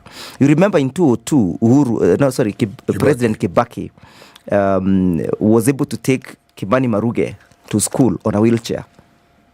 He was sworn on 29th of December. On 4th of December, Kimani Maruge was in school. You remember that old man? I remember him. Yeah. He was in school. And Kibaki never told us, because of the Moi misrule, mismanagement of the economy, Kimani Maruge is not able to attend to his universal primary school. Okay. Now, that is all about question of management and breathing confidence to people. Right. So essentially, you brought the discussion back to what Kibaki did. Yes. How he announced his presidency. Yes. He said free primary education, and people went to school. Kimani Maruge was there. I think he was an 80 years old man. Yes, he was. Yes. He was. Now, so let's leave the words aside for a moment and look at this government. Yeah. What have they done? Because what have they done? I would not pinpoint anything that this government has done. I think the only thing they have done is reading on our scoffers. That they have perfectly done. If they have not done it, then let them tell us what happened to edible oil. If they have not done it. Number two is that they are in a haste to make sure that they compensate for what their fathers never gave them. What do I mean? I mean that you can see they are in a haste to become the dynasty of 2023. Onwards. I hear this, but again, a little pushback. Yes. Has there been any government in this country which has not been visited or has been characterized by a scandal? No, there has never been. But you see, the problem is that the successful government that have always come to this country, they do not understand where we have come from and where we got why we enacted and promulgated the new constitution. We wanted to have a new beginning. And that is why Chapter 6 comes in handy. But which Chapter 6? The original one or the mutilated one? The theoretical one. Yes. Because it's purely theoretical. And it's theoretical by purpose because they do not want to put in place mechanisms, yes, and mechanisms that can enhance accountability and transparency and the rule of law in this country. So until we'll get a government that will at least then implement the theoretical Chapter 6, then we'll be able to move forward. But even if previous governments have been raided with scandals, this government is worse. How? The way Chinua Achebe says that you have stolen until the owner has known. Wewe umeiba mpaka mwenyewe akajua. That's the problem we have, Eric.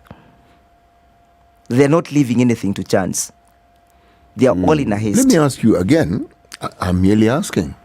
If you found next to nothing. Yes.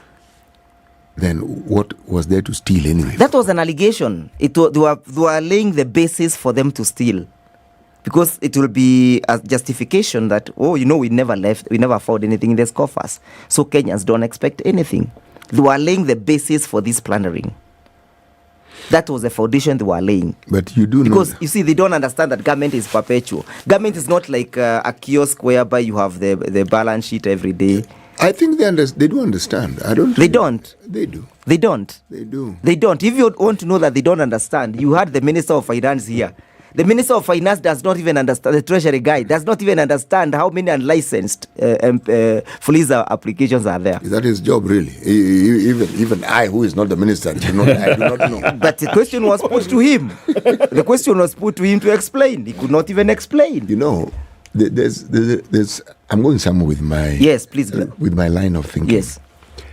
You see, if we say they do not know, then you are in essence suggesting that they actually don't know what they're doing, and yet at the same time you're saying I'm not even suggesting. Yes, but then at I'm the same speaking time, the truth. You seem to be saying they know what they're doing because you have this claim that they are plundering.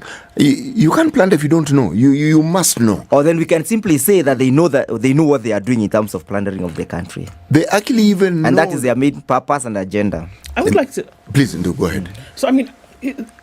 It's a really sensitive issue at the moment because there's some things that we cannot run away from in terms of reality. Yes. That the burden economically at a micro scale, micro level, as well as at a macro level, is quite something. It's overwhelming Kenyans. It's overwhelming people. Yes. You can't run away. It's not people being sensational, making up a story, right? We hear from the CS himself, and I'm just going to harp on that a little bit, that actually things are thick. I don't agree with that. The reason why is that they've had to move money to mitigate flood and all of that. I don't agree with that necessarily. I think that maybe that's a very cosmetic reason. Right. But the thing is, now here we are saying all sorts of other things that there's been plundering. Yes. For us to know that there's plundering, we need to see the numbers. Yes. The allegations that have been made, there are things that have been said. Can we actually see a situation where there has been flow of funds that should have gone towards one place, then be applied to another? It would be on that, then we'll be able to say, actually, then there is a likelihood that something untoward has gone on. But do we see that? Do we know that for sure? We don't have it for we don't. Sure. So it's then a bit difficult for us to say it with such conviction, isn't it? No, we can say with conviction to the extent that there is no developmental and infrastructural expansion that is happening in this country. All the roads that were being constructed are now stagnated. That's true, yes. There is no substantive project that is taking place in this country. So you ask yourself, if every day Kenyans are being taxed, if every day tax is being collected, hiyo pesa inaenda wapi? Kulipa madeni yenu. Let's take a break. 28 minutes to 8. Kenya's biggest conversation is hosting Ednah Wajiro, constitutional lawyer. Every checkers on holiday, Ndu. Okay. So and that flight where the thing flies quickly, very fast, and there's no meeting in between. We land where we shouldn't be landing. So you can imagine when you do go on holiday, some of the things that you think about is the food. So on Emirates, you can think about starting to enjoy gourmet meals from your destination. As in, they say, where are you going? That place. This is the kind of food they have. Start to enjoy it on the flight. So gourmet inakuanga na nyama. Gourmet iko na nyama ukitaka iko na greens. Yes. Okay. Iko na ugali, but maybe they will call it maize flakes. Sawa. Simmered in hot water. So waambiwa serve your gourmet. Emirates award-winning cabin crew is ready to welcome you on board, as then you start to experience the joy of flying while starting to taste from your destination. You get so much more when you fly with Emirates. Fly better. This is the Situation Room, the only way to start your day. 3, 2. Everybody, welcome to Kenya's biggest conversation. Nyeri Latifa, Muga, Madam Du, nimesalamia wote sana. Tumepokea salamu, asante sana. Hapa Garissa today the weather is very good, only that baridi inatupeleka mbio sana. Baridi ni degree ngapi hapo? Hata sijui, lakini madam tunakauka sana. If you want to follow the money trail, you've got to think like a thief to be able to catch that thief. A slap from a friend is better than a kiss from an enemy. You remember the kiss of Judas Iscariot?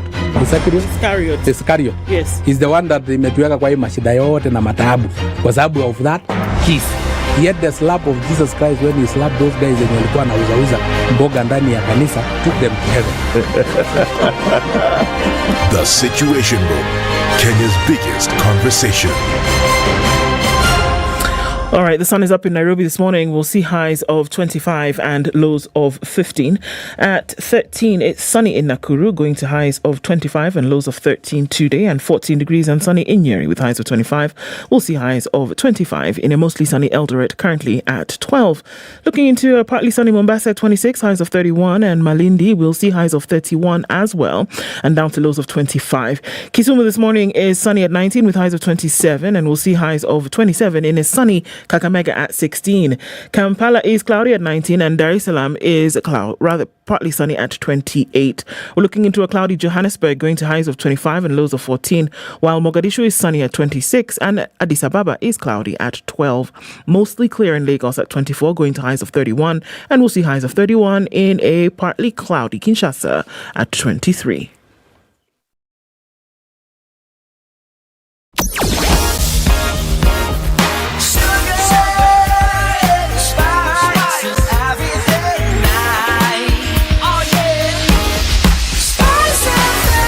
Spice up your life. Not too crazy a morning like we've seen earlier. We're getting into traffic hour right now. Jogo Road is busy as you get towards Landis. Landy is jam-packed through towards the Kamkunji roundabout.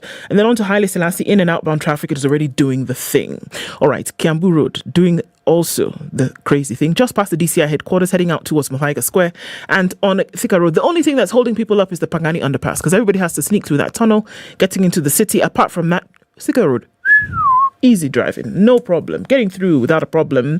Coming out of Westlands, also just a little bit of movement here and there. But again, it looks like it's going to be another morning where traffic is the least of your worries. Let's have a look at things. In about half hour or so, we'll talk on Spice FM, KE on X.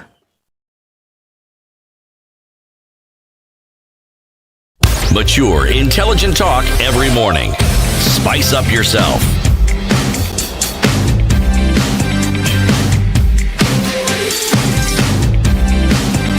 Mornings done right. 94.4 Spice FM. The conversation continues with constitutional lawyer and commentator Ndegwa Njiro, who's our guest. Ndegwa, do we have honest politicians in this country? No, we don't. And by that I mean, look, we have the current leadership who are in the previous leadership.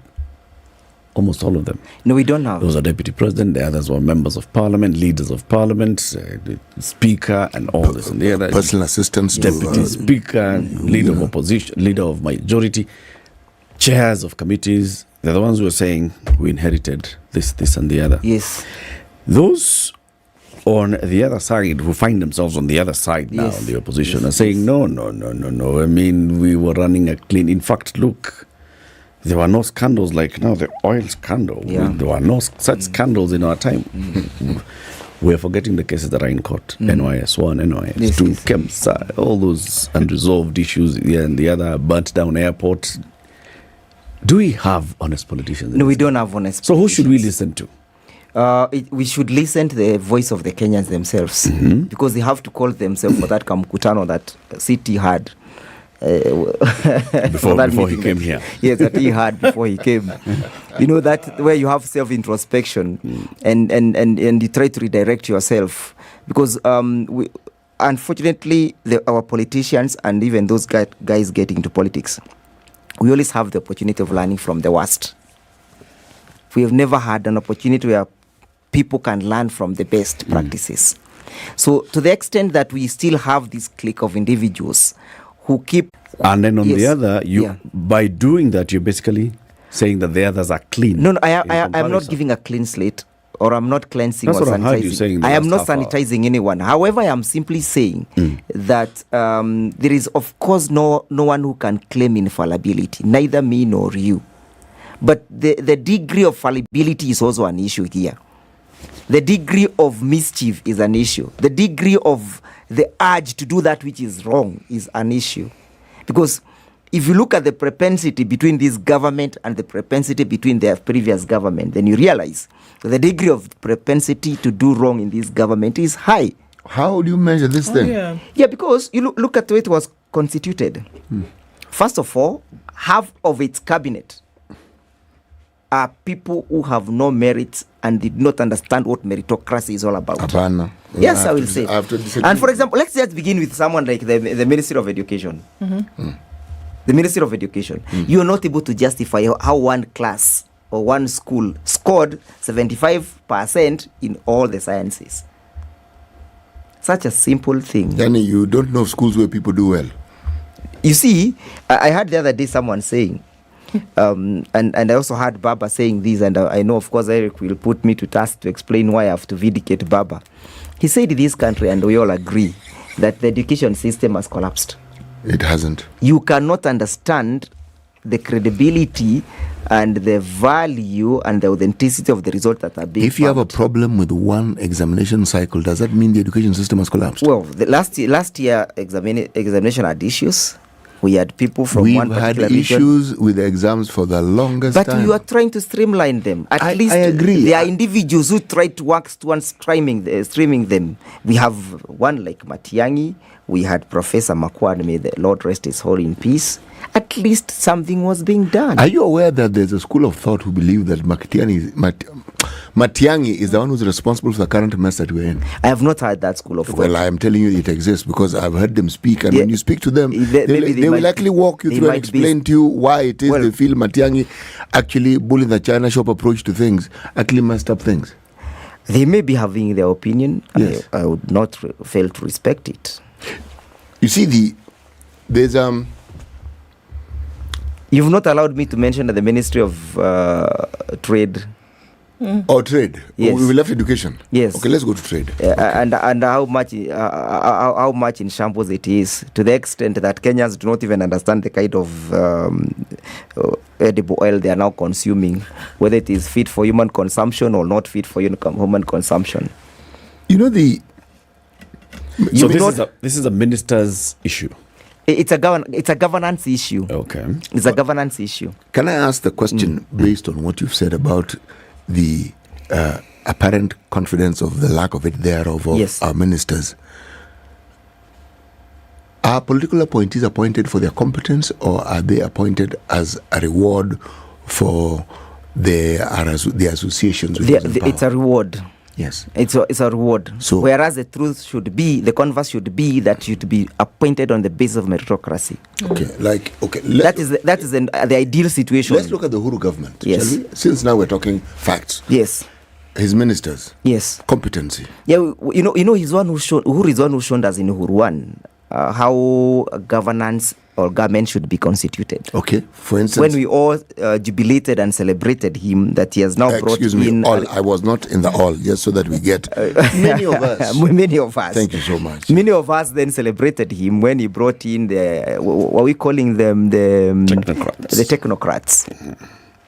And then we thought that that's how government should be constituted and composed. How did that work out? And then we realized, of course, it never worked out perfectly well because the technocrats ended up preaching all the scoffers in NYS. They had academic credentials, didn't they? Yes. Okay, so the assumption there was if they have certain academic credentials, some fairly high sounding, they would be the sort of people who one could believe or trust would be able to manage. That will deliver. Did they? Yes. Never. Okay. The majority of them never delivered because of the question of the apprentice that I spoke about and political mentorship. Dego, I have to ask you, so what we are saying here is that, I mean, these are the words that you've used, is that we're looking down the rabbit hole of a collapse. Yes. Whether it's an economic collapse or whether it's a governance collapse, because there are individuals that have been appointed in today's government who don't meet the mark when it then comes to excellence or expertise. Yes. And the way in which to solve that, according to you, then is what? The way to solve it is, first of all, we must get people to understand that we have a new dispensation, that the Constitution is the one that is giving us the roadmap. It's the one that is laying out the route for us. Because this Constitution, if it were to be implemented, and of course this I would also partly blame the previous regime, that we never insisted and pushed on the implementation of the Constitution. It would have given us the roadmap on the question of accountability, because the Constitution has created mechanisms of self-auditing. It would have brought in the place of transparency. It would have brought in the question of the implementation and the observation and the respect of constitutionalism and the rule of law, and the place of the people in this country. So it is purely because our failure is we have refused to implement a perfect document that would have given us some compass and some cardinal points on where to focus. That is where we begin to fail. Okay. And I agree with you. Yes. So the problem I'm having is when you want to, because you are a critic of one, yes, you are also an apologist of the other. I am not an apologist, because you've heard me mention that even President Uhuru was not keen on implementing the constitution. You've heard me mention that. So now you're a critic of No, you see me, I have to become objective. Oh, it's objective. Because we must begin to realize where the rain begin to beat us. If Uhuru came with the vigor to implement the new constitution, perhaps the previous regime would have also followed suit. They would have realized you cannot govern this country outside the constitution. But in this one, even where Uhuru himself had the courtesy to implement the bit that he did implement for this constitution, these guys are not doing it. At least during Uhuru 1, when we went for the vetting, we did not have people who have cases being dropped to make them suitable for vetting. At least when we had the technocrats coming in, there's no technocrat who came with the baggage.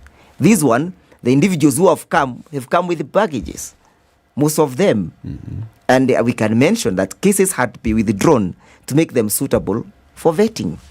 So you see, if you have that very bad beginning and very distasteful beginning, you're simply telling us that you don't care about the law. You don't care about the mechanisms that we have put in place. If you have a president who is going to say mambo ni matatu, you either go to you either go to jail, or you leave Kenya, or you go to heaven.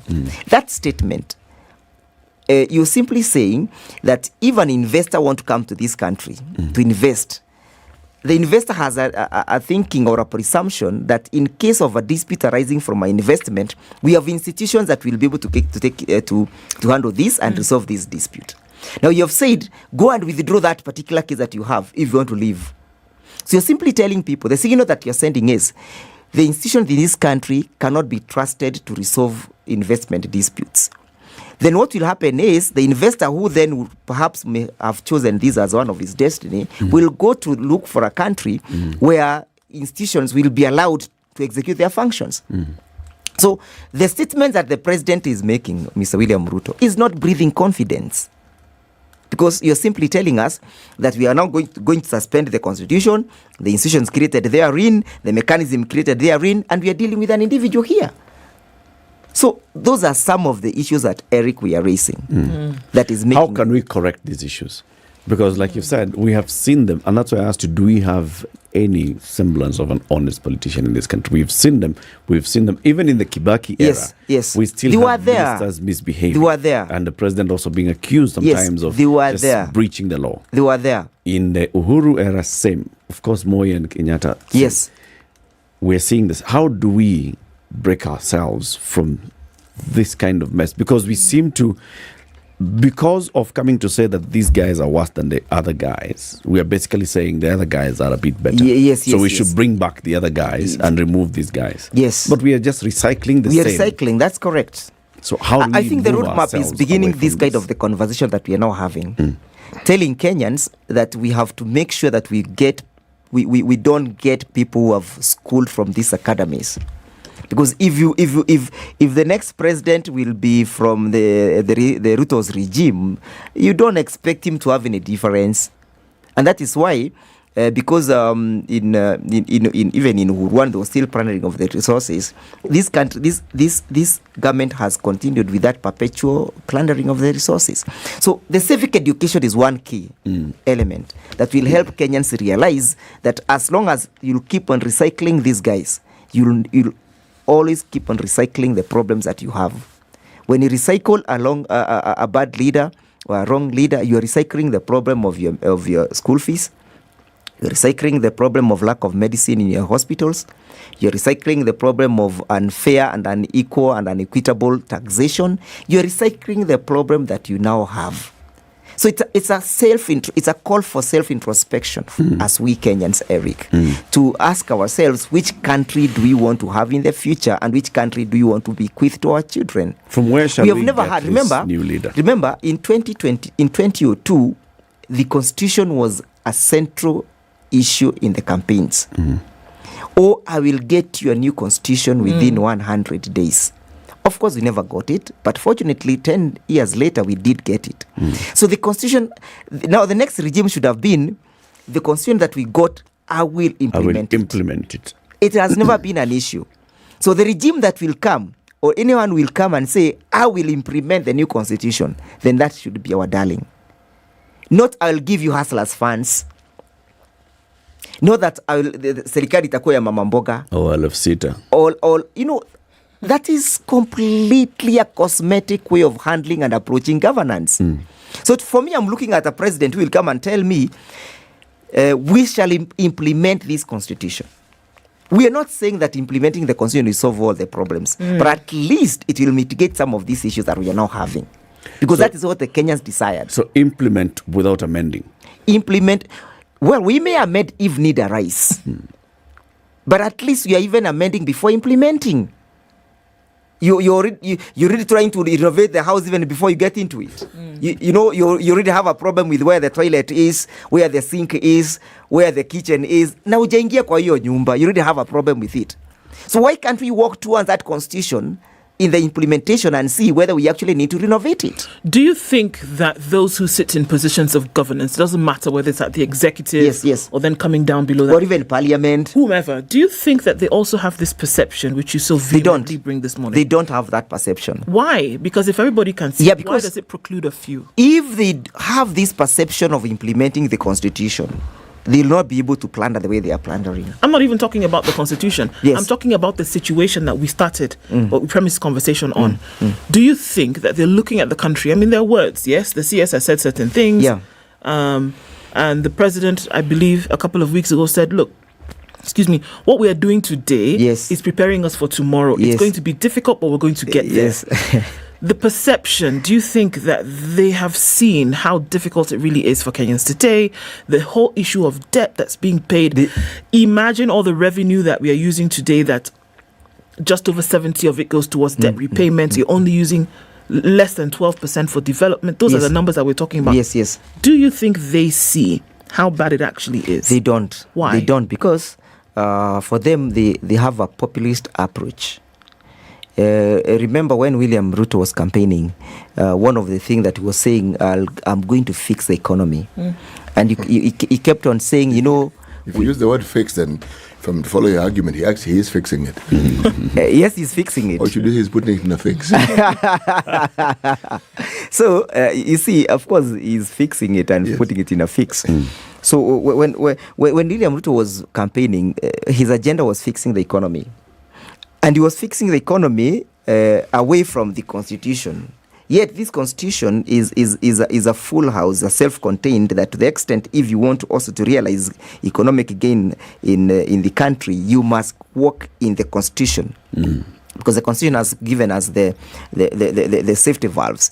But now, if you want to understand that William Ruto is not in touch with this country, the other day he said that he has been able to revitalize and rejuvenate and excite the economy, or the shilling is growing.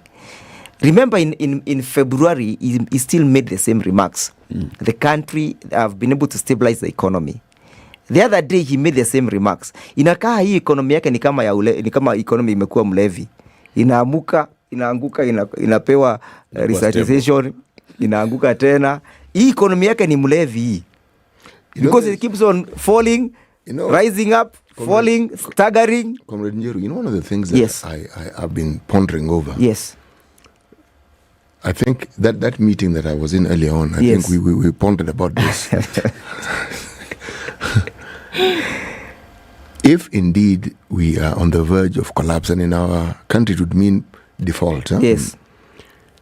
We don't have to be academic. We just need to look at countries that have followed that path and what happens to their shilling, what happens to the economy, what happens to the value of not just the money, the net worth of individuals. Yes. The what do we do question becomes pertinent. Yes. How do we get ourselves out of this? Yes. By the way, there are around 20 countries on the planet that have similar problems. We're not the only ones. But that's not our concern. Our concern is this country of ours. What do we do? We ourselves. Yes, what do we do?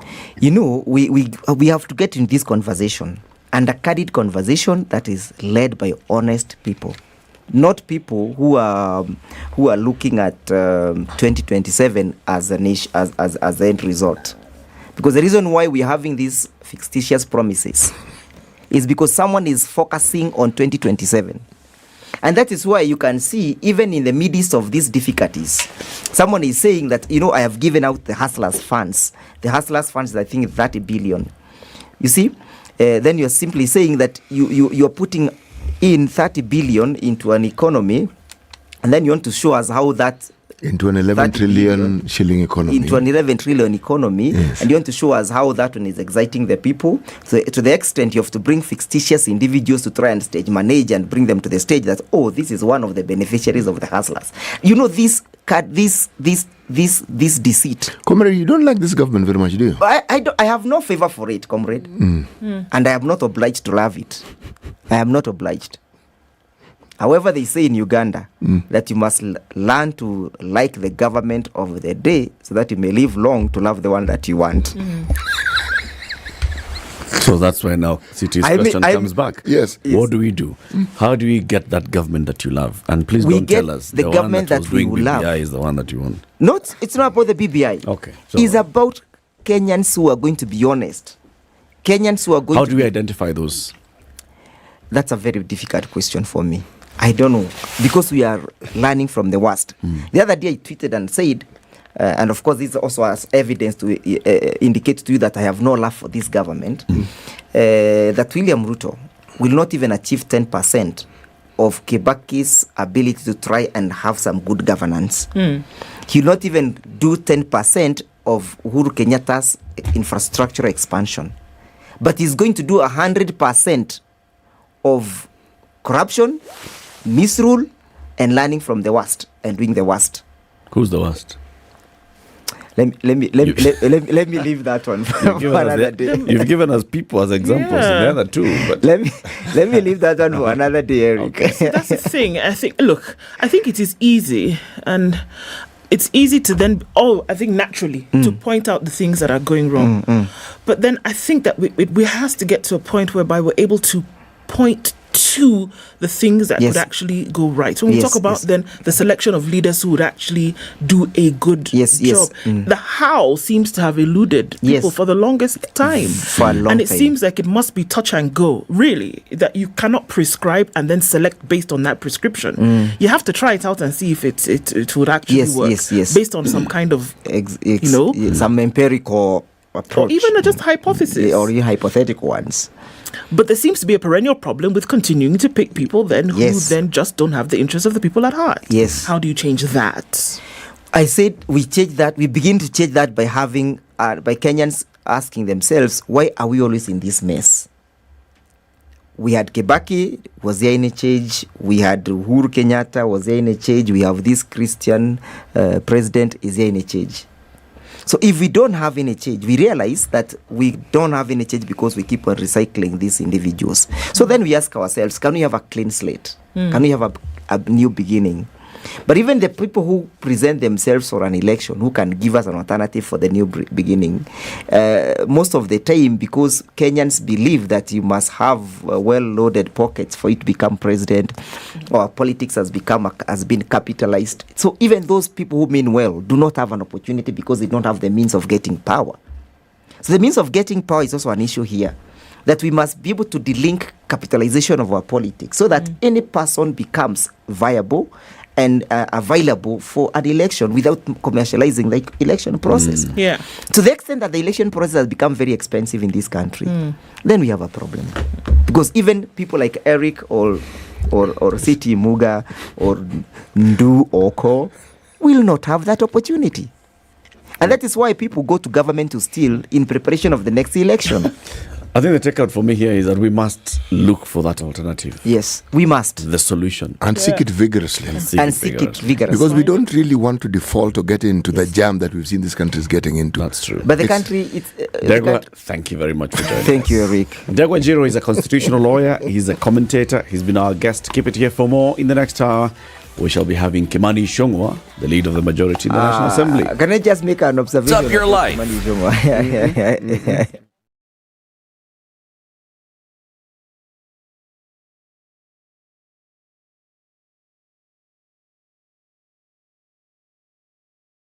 This is Newswire. I'm Dennis Aseto.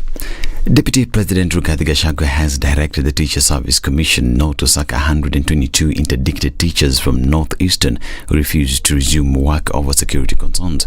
Speaking during the 63rd Kenya National Union of Teachers National Delegates Conference at the Kasarani Stadium, Gachagua indicated that the teachers were only trying to protect their lives. He assured that the government has taken measures to ensure the region is secure for not only the teachers and learners but all the residents therein. He said several security organs in the country are working together to ensure Northeastern is secure. And Gachagua has also directed the Teacher Service Commission to ensure that all security organs in the country are working to ensure that Northeastern region is secure. Meanwhile, 5 more people have died in the last 24 hours following the effects of the El Nino rains that continues to fall in various areas in the country. Speaking in Lamu, government spokesperson Isaac Moura said number of people who died following the rains has reached 165 people, while reiterating that the counties of Taita Taveta, Meru and Migori have been affected the most. And Treasury CS Njuguna Ndungu says the state has failed to release funds intended for the NGCDF due to insufficient funds. Appearing before the Finance Parliamentary Committee, Ndungu, however, stated that the government is committed to resolving the ongoing standoff as soon as the funds are available to distribute to the counties. In 1 year, Kenya has gone into 2 extremes, severe drought and now there is El Nino. In both cases, we have reallocated a supplementary budget and recurrent budget and even development budget to save lives. At the same time, we are not getting adequate tax revenues. So in a sense, we are struggling just to be on the same position. And we are facing a serious liquidity crisis, and that is why we can't come in as fast as we would like to. But sometimes people are rushed to say we want the money today, otherwise you are dead on arrival. But we cannot get what we want at the time we desperately want it. But we be sure that tomorrow, the next day, life is also going to give us some signal. Public Service Commissioners opposed the proposed amendment to the Office of the Attorney General Act. While appearing before the National Assembly Justice and Legal Affairs Committee on the 5th of December at the Western Hotel, PSC Chairperson Anthony Mushiri noted that the proposed amendments were unconstitutional. The PSC Chairperson further emphasized that establishment of officers and appointment of officers in the public service are constitutional mandates of the Public Service Commission. Now, Senate Speaker Amason Kingi has been accused of recognizing the self-declared Republic of Somaliland as an independent nation, thus going against national policy. Tuesday, Speaker Amason Kingi shared on social media that he had met with Somaliland's ambassador to Kenya, saying that the pair had met to explore new avenues for collaboration and partnerships between the governments. Foreign Affairs Principal Secretary Korir Singoe was among the officials and citizens who said Kingi wrongfully acknowledged Somaliland's government in his since deleted post. The Speaker has also been criticized for meddling in the affairs of national government by engaging in foreign policy which falls outside the direct jurisdiction of the Senate. Somaliland seceded from Somalia in 1991, but it is not recognized internationally as an independent state, including by the UN and the African Union. Now, according to a new study dubbed Beyond Pregnancy and published in the Lancet Global Health, at least 40 million women are likely to experience a long-term health problem caused by childbirth each year. Part of a special series on maternal health, the study shows a high burden of postnatal conditions that persist in the months or even years after giving birth. These include during sexual intercourse, affecting more than a third, that is 35% of postpartum women, low back pains, anal incontinence, urinary incontinence, anxiety, depression, perennial pain, fear of childbirth, and secondary infertility. The authors of the paper call for greater recognition within the healthcare system of these common problems, many of which occur beyond the point where women typically have access to postnatal services. And Kenya Power has released a list of areas set to be affected by power interruption today. The power interruptions will only hit 6 counties, with only specific parts of the county set to be affected at different times of the day. Areas to be affected include Nairobi region, parts of Kiambu County, Machakos County, Nyeri County, Kirinyaga County, and Kajiado County. Interruptions will be from 9 a.m. to 5 p.m. This is Newswire. I'm Dennis Aseto. Good morning.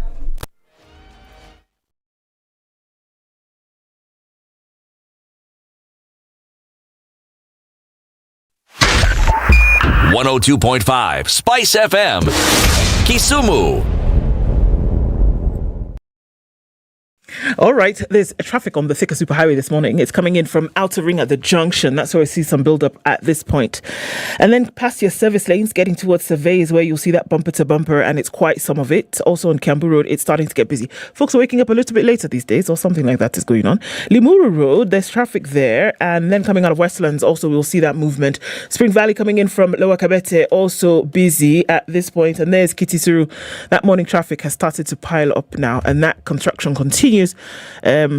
So that's going to slow things down just a tad.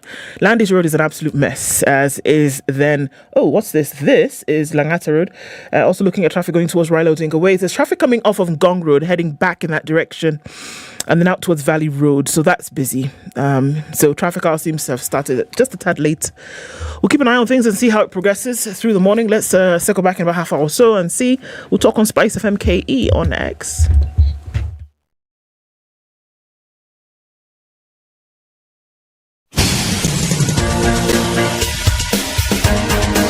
This is The Situation Room, the home of hard-hitting political commentary and penetrating insights about the state of the nation. This is a talk radio experience like no other. The Situation Room, a place for hard truths, debates, and elevated conversations. The Situation Room, witty, political, engaging, deep, controversial. In the room, we have C.T. Muga, researcher, academic, seasoned political observer, a fountain of wisdom in these politically uncertain times. Ndu Okoh, Nigerian by birth, Kenyan by choice, communications expert, Pan-Africanist, a truth seeker and believer in people power, and Eric Latiff, agent provocateur, the man in the chair, seasoned journalist, news hound, a man who believes in punching up, not down.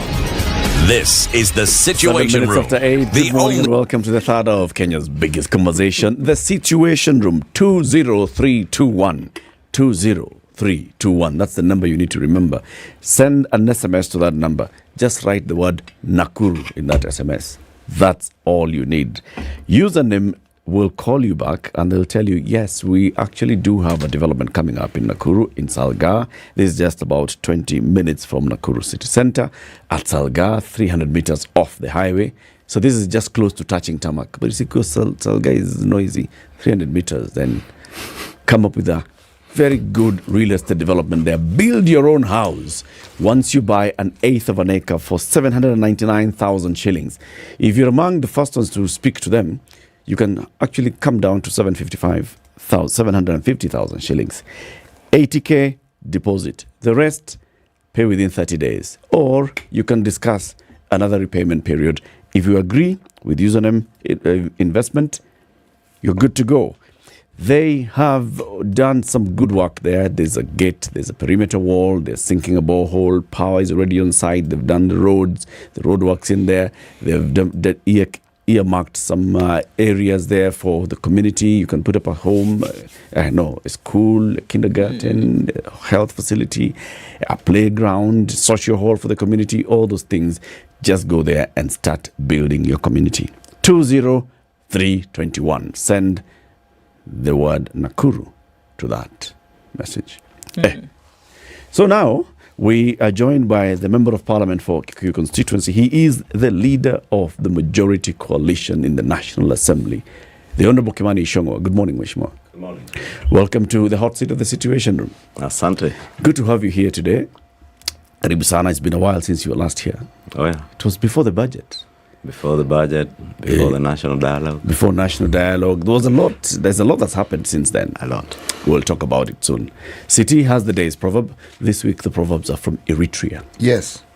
If you hear a mad man talking, wait a minute. And you will hear what makes people think he is mad. If you hear a madman talking, just wait a minute. And you will hear what makes people think he's mad. Mheshimiwa, what's your interpretation of this? If you hear a madman speak, you will realize what makes people think he's mad. He's mad. Incoherence. Yeah. What are the Eritreans saying? Talking about incoherence. Yeah.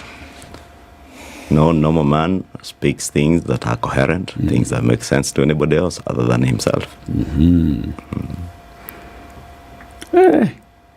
City? Deep with one word. It's very good. It's deep with one word. No, it's very, very good. Very coherent. You know, City usually gives marks to people. So how do you score the Mheshimiwa this morning? You know, today's a fairly warm morning. It's a Thursday. But it is warm, isn't it? Maybe you could still be in that meeting. Maybe I'm not feeling warm, but it isn't warm. It's warm, isn't it? It is. Okay, so it's a warm morning. This one is going to be out of 15. We move from 10 and out of 10, 15. Mheshimiwa has gotten 15 out of 15. Wow. With that one word, incoherent. Do I say I went to Alliance? Do we you say... could say that. Do we also say that Alliance is in Kikuyu? Oh, yes, you have to. School in your backyard. Yes. Right. About 5 minutes from my home. When other people used to spend weeks coming to school, you'd spend minutes going home. Well, I have been fortunate. You know, you could say Mheshimiwa alisoma mtaani. Kijijini hapo tu. Hapo tu. Chapo zilikuwa napatikana at least. Mheshimiwa, the day before yesterday in the National Assembly, we witnessed some drama. Yeah. Members of the National Assembly were up in arms and they were saying, look, no CDF, no parliament. Parliament had to be adjourned because of lack of quorum, because members of parliament are unhappy due to the delayed disbursement of NG's CDF funds. You even spoke in parliament and said, you know what, if even they sent bursary money to schools, and would have no issue. But now there's no bursary coming to us so that we can send to people. And then the National Treasury Cabinet Secretary says, we have no money for NGCDF. He told the House Committee yesterday, before the Finance and National Planning Committee, he said the Ruto administration has been stretched thin and is blaming the lack of NGCDF funds on reallocations to mitigate drought and flood calamities. He's basically saying we're in a cash crunch. Yeah. What's happening, Mheshimiwa? Well, members of parliament being apprehensive about the disbursement of NGCDF, myself included, is no new thing to begin with, because we are the people's representatives. And when you represent people, you have a feel of where they are. So we know times are difficult for everybody, and schools will be opening. I know everybody is thinking about Christmas. We are thinking ahead about January when kids will be going back to school. And we have to start preparing how you get people to apply and get bursaries disbursed for them. So that was the apprehension with members of parliament the day before yesterday. We tried to tell them the commitments that had been given by the National Treasury. Of course, out of playing to the gallery, nobody was listening to what was being said. The same thing was repeated yesterday. And you saw they were all come. And because money will be released. Is a cash crunch that has a lot to do with cash flow. And when you're managing your cash flows, just like any business or any small enterprise or individual for that matter, you have got to prioritize. So the government is just in a position where they are looking at their cash position and asking themselves, do we start disbursing money for bursaries today while schools are opening in January, or do we deal with the flood mitigation measures? With people who are marooned in the northern parts of Kenya, people who have no food, people who can't access medicine because trucks could not access their dispensaries and all that. Restoring communication, be it roads, be it electricity, be it even fiber optic. I had a situation where somebody was telling me even fiber cables have been washed away in the north and they are completely cut off out of communication. So it's just that balancing act that the National Treasury has to do. And budgeting is about prioritizing and knowing what comes first, when. But then, Mheshimiwa, it's 6 months. 6 months into the financial year and 6 months of delayed disbursements. We are also dealing with delayed disbursement of capitation. Schools closed, they had not received the money that they ought to have received by the time they were closing. So we're heading into January with that burden for the last 2 terms going into the next term, plus new admissions going in, no money for bursaries. It doesn't seem like the issue is because of the current floods. No, the issue is not longer. about the current floods. And I think even during the national dialogue process, this matter is one of the issues that we dealt with in depth around the agenda of cost of living. And if you listen to Professor Ndungu, the cabinet secretary, he's telling you that the country is running very, very fast to remain at the same position. You can imagine you're running very fast, but you're not moving. You're not moving. You're at the same position. Why? Because of where you found yourself in from the word go.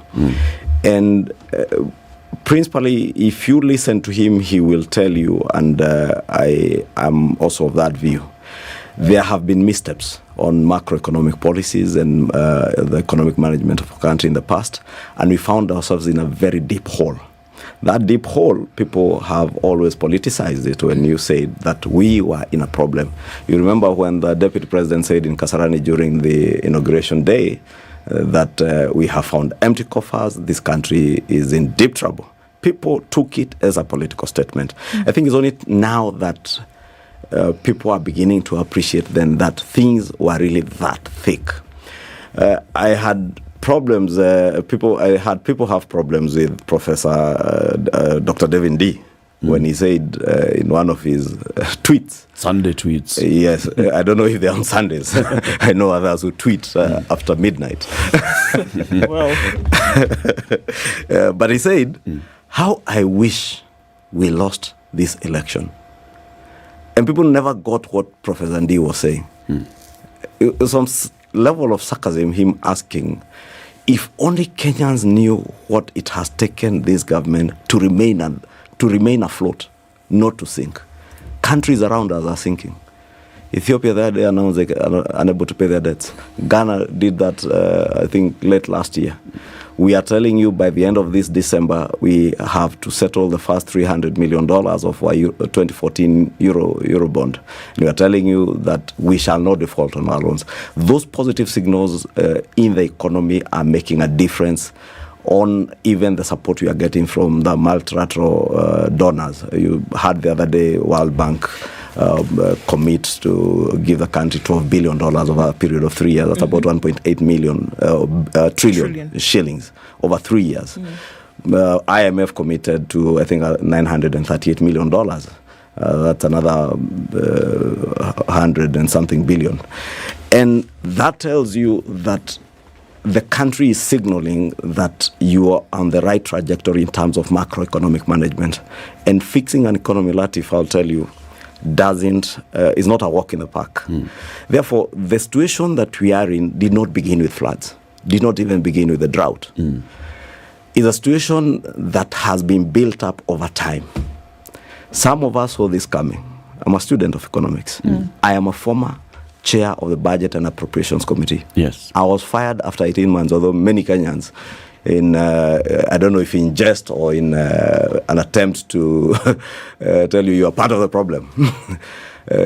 Imagine that I was chairman budget for 9, some say 7, some say 9, some say 8 years. I was chairman budget and appropriations committee for 19 months before I was fired. At least for one budget cycle. At least for a budget cycle and a half.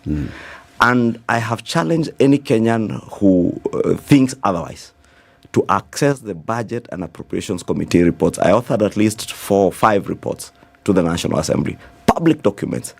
All the issues happening today are issues that I put under pen and paper and submitted to Parliament, and reports were adopted.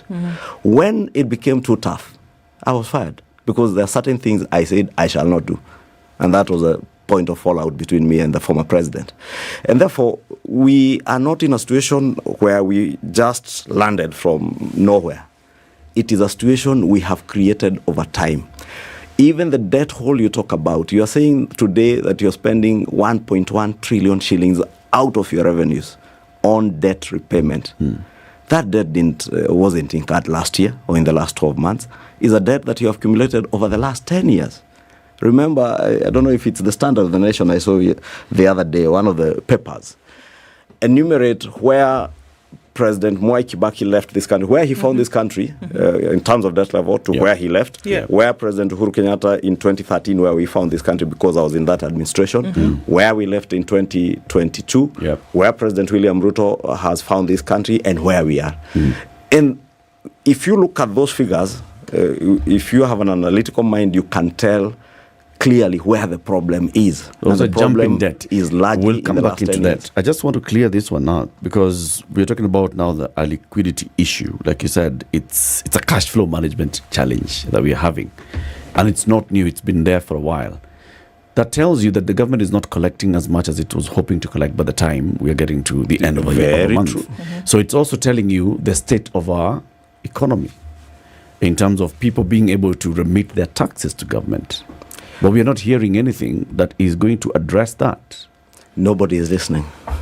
Latiff, it has been said. I was in the European Parliament with the President the other week. And before that, we had a meeting with the President of the IMF.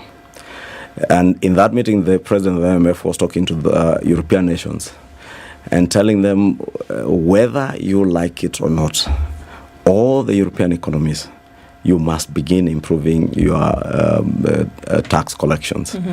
And while we were at the European Parliament, I started reading some documents that I found on a table from that meeting. And you look at an economy like France, where we were, their tax to GDP ratio is in the region of 43%. Ours is between 14 and 16%. The East African community states are looking at increasing their tax to the GDP ratio to about 25% by the year 2030. We are here to get there. What does that tell you? It tells you tax as a percentage of your GDP, you are collecting less than you should be collecting. Not because Kenyans are not paying taxes, but one, because there could be a disparity between the level of economic growth and how much taxes you're able to collect. Because you may not have captured everybody who is supposed to be paying tax. And I'll tell you, there is work ongoing with the National Treasury and those who cared to listen when Professor Ndungu appeared before the National Dialogue Committee said that they are in the process of having whole review of the tax regime, the entire tax regime, targeting all our tax instruments with three key objectives. One, to increase our national revenues, how much money you raise nationally. Two, to broaden the tax base, to make sure that everybody is paying tax. Three, to lessen the tax burden to Kenyans, because that's where the disparity is, that probably a few people pay taxes, and there are many others who are earning an income that don't pay taxes. Coming back to this year, remember the finance bill of 2023, the most debated finance bill in the history of our country, the most litigated against act of parliament. Up to now, we are in court on it. That had an impact on our revenues, revenue collection this year. Remember, the first 2 months, that bill was put in abeyance by the courts, and therefore you will even see that reflected in the figures that were collected. The first quarter, KRA did report that they had a shortfall of close to, I think, 79 billion shillings in the first quarter, the first 3 months of the financial year. Consequently, if you look at the figures collected in October and November, there is some improvement. But it tells you that you have no time to sit back and wait for things to happen. Something will have to give in if you make a mistake or a misstep on your tax collections, on your macroeconomic policies. And that's why Professor Njuguna Ndungu tells you we are running so fast, if not anything else, to remain at the same place, to remain afloat, to make sure you don't sink, and to make sure that in due course, and I have been telling people, you found yourself in a very deep hole where there was no light at the end of the tunnel. Now at least you've gotten to a position where you can see where you're going. You know, sometimes you're getting to the ground level. The hamster is told, just stop running, because you're not getting out of this thing. You're in a wheel, it's just... You're in a hamster wheel. You're perpetuating that movement. Perpetuating the movement. Maybe it's the same thing that you ought to tell the National Treasury. If Look, you when the National Treasury comes to you and tells you that We collected 1.8 trillion shillings in the last financial year, but we hope to collect 2.9 trillion shillings in the next financial year. You sit back and ask, boss, are you sure? They tell you they're sure. 6 months down the road, you're having a liquidity problem, a cash crunch, where money for development that goes into CDF is not being released. Money for other areas is not going. Clearly, there's a problem. Let me tell you, Latiff. Maybe pause and change direction. You could pause and do nothing, and you think that will be responsible of any government anywhere in the world. So if you find yourselves in a position where you have a problem, look for solutions. I'll give you the case example of the last supplementary one budget that we just did about 3 or 4 weeks ago. Out of the additional total expenditure that was being catered for was 145 billion shillings on account of what? Foreign exchange fluctuations on debt repayment. Yeah. So do you then go and tax Kenyans more to be able to pay this 145 billion? Other questions you need to ask yourself. Or do you go in and cut part of your expenditure? We did that. We opted for the latter. Go in, cut part of your expenditure to be able to accommodate this unmitigated disaster of 145 billion shillings that you have to cater for. Things like those Professor Ndungu is talking about, you find yourselves in a place where you are dealing with farmers who are taxpayers and who you collect taxes from, and businesses that come from the value chain of farming that pay taxes. If you don't do anything about those farmers, then the cash crunch will get worse. So put in some money, mop up milk so that farmers don't lose their milk. Put in some money, make sure coffee farmers have their coffee being bought and assured of a good price. Put money so that we don't lose our maize harvest because of the El Nino rains. You can't dry all your maize. Make sure there are dryers and milk coolers in place and in time so that we don't lose our harvest, so that the cost of living does not continue going up. Because if you lose that maize, by February next year, you have to start importing more maize. Foreign exchange situation will get worse. Therefore, it's a situation where if you find yourselves in a place where revenues are either static or dwindling, then you cut your expenditure. You talk about cutting expenditure. Where have we seen this cut of expenditure in the last, in the recent past? Where have we seen cutting expenditure? Largely, the biggest cut was in travel. Okay. Travel by things like O&M, which in all government ministries, and travel lost about 50% of what government was to spend this year across the board from all the three arms of government. I know Parliament had an issue, parliamentarians had an issue with some cuts, and they reinstated some to the level of about 35 or 40%, largely because a lot of parliamentary work requires people to, part of their travel is part of the day-to-day work of parliamentarians, because some are compensated for mileage and all that, and if you cut off including what you have to compensate people for mileage for using their own motor vehicles. I'm not a beneficiary for the last 10 years, so I don't know. So do we have a global figure in terms of how much of this expenditure was cut? And I ask that because it would be great to see, if we have a global figure, then where then can we see the application of this figure that has made some kind of dent then in the responsibility or the burden of this money? Do we have, if we say expenditure was cut across all arms, what did that amount to? And where do we see that being applied to see that there was some kind of relief? Well, let me not give you an absolute figure because I don't have the figure in my head, but it's a figure I could get if I had time to go through my phone records here. But ask yourself, for instance, I've given you a figure of 145 billion shillings that's in my head on expenditure on Forex that wasn't budgeted for, but you have to pay on debt servicing. Repayment, So if you're asking if there was an expenditure cut of, say, 200 billion, yes, 145 billion goes to service that 145 billion. I've given you instances where we have about a figure of 400 million shillings going towards milk mop-up, another 2.8 billion shillings going towards procurement of maize dryers and milk coolers, mitigation measures on floods in this drought season, 1 billion shillings going towards emergency relief for provision of food items and medicine for those people who are marooned in floods. Therefore, it is a figure probably in the region of 300 plus billion shillings, but which you can account for to the cent in terms of where that money has gone. Yeah.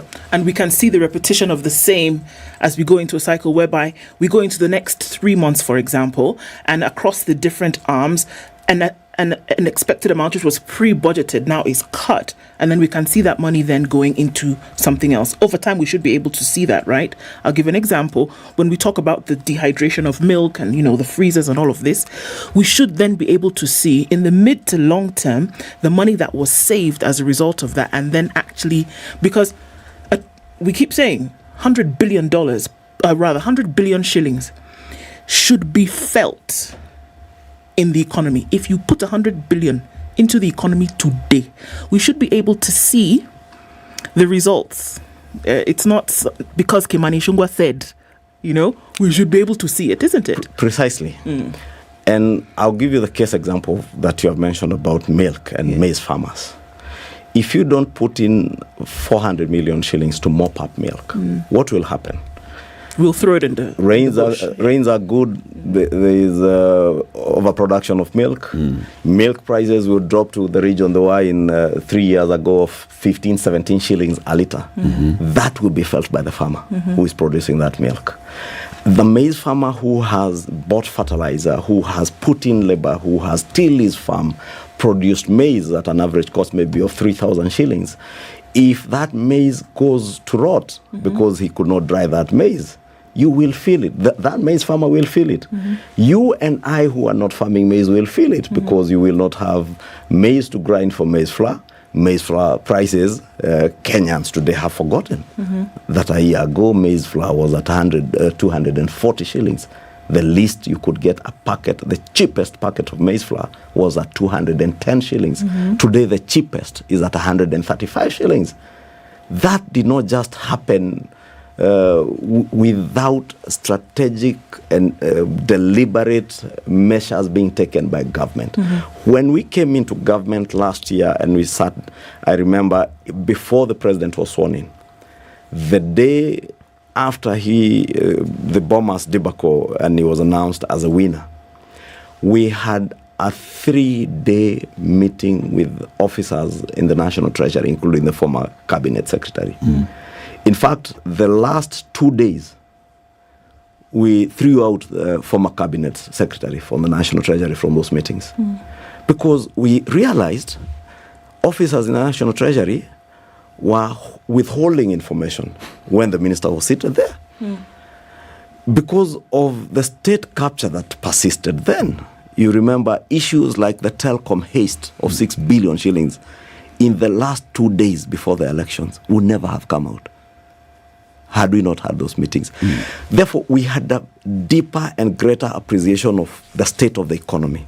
We knew things were not good because I told you, when I was chairman budget, there are certain things I said to the former regime that did not sit well with those who were in power. As a result of you knowing that things were bad? And so you would speak out of... So, I'm sorry, I have to interject. I will not speak out in public.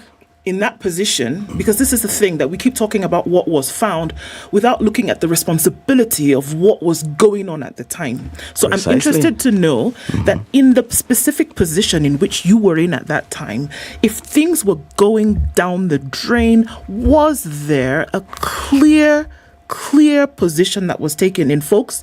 This cannot continue to happen in the way in which it's happening, but it would appear as though, and optics are important here, it would appear as though everybody crossed their hands and just looked at a situation, but then now everybody preserves or reserves the right to say, yeah, well, things were bad at that time, they were even worse, and this is the mess we are with today.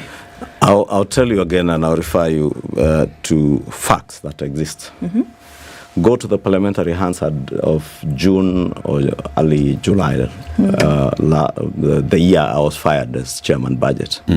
listen to what I said in Parliament. And I got in a lot of trouble because of saying I will no longer be an apologist for a government that is not going to deliver because people can't listen. I said in Parliament when I was still chairman of the Budget and Appropriations Committee. That was probably like a month or two before I was fired. So we didn't just sit back. We said these things were going to happen. They happened. When we won the elections, we had an appreciation that things were not good. And we sought to get a better understanding of the exact situation. And I'm telling you, we found in a situation where then the Deputy President, being the truthful man he says he is, he had to announce it to the country. We opted to focus on what needs to be done. And whenever we talk about things as they were, we only say this to remind Kenyans that this situation did not arrive yesterday or in the last 12 to 15 months. It's a situation that we have slowly grinded into. And the best thing that we can do as a country is recollect ourselves, look for solutions together, work towards those solutions. Of course, being politicians, there are those who will think that whenever you talk about where you found yourselves at, you are finger pointing, you want to blame others. But remember, even without blaming others, you find yourself in a hole. You're in a hole. And so you're not blaming others. You're not blaming others. You just found yourself in a hole. You're just stating the solution. So get out of the hole. Let's take a break. The Honorable Kimani Ichung'wah is the Member of Parliament for Kikuyu Constituency, leader of the majority in the National Assembly, and co-chair of the, what is it called? National Dialogue, what?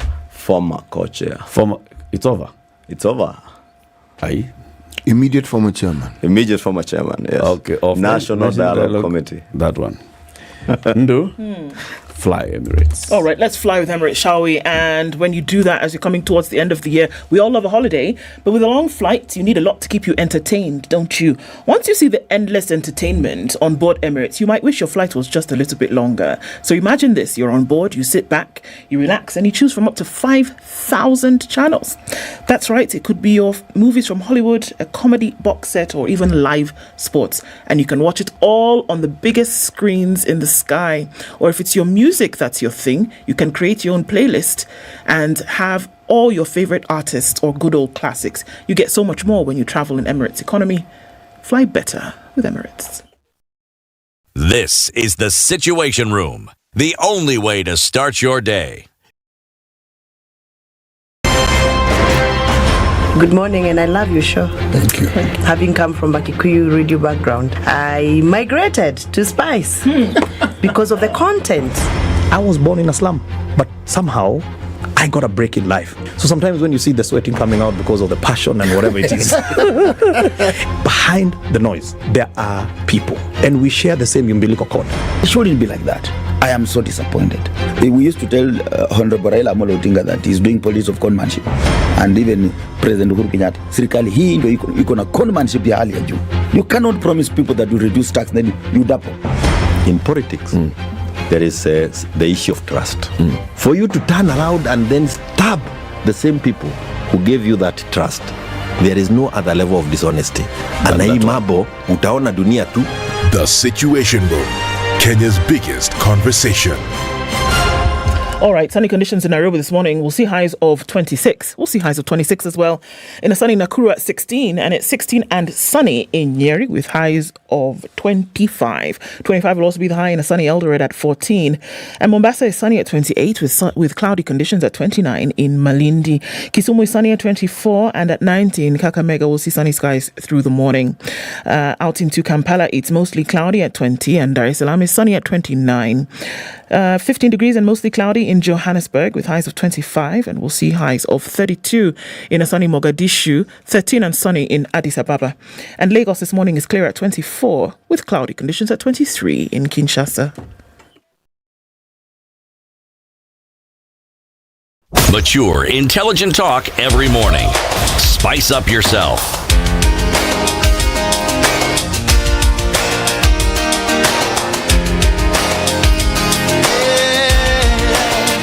Mornings done right. 94.4 Spice FM, Nairobi. All right, so it just got a little bit busier as we got closer to 8 o'clock, and Gong Road for... not sure what's going on there, but quite some traffic as you head towards the City Mortuary roundabout. Whatever is happening on Raila Odinga Way seems to have fizzled out, but now we see some movement on Uhuru Highway.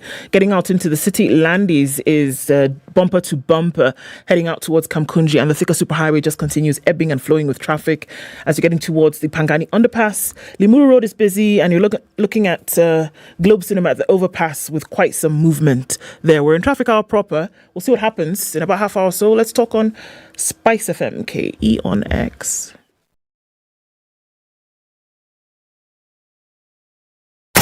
Are you ready?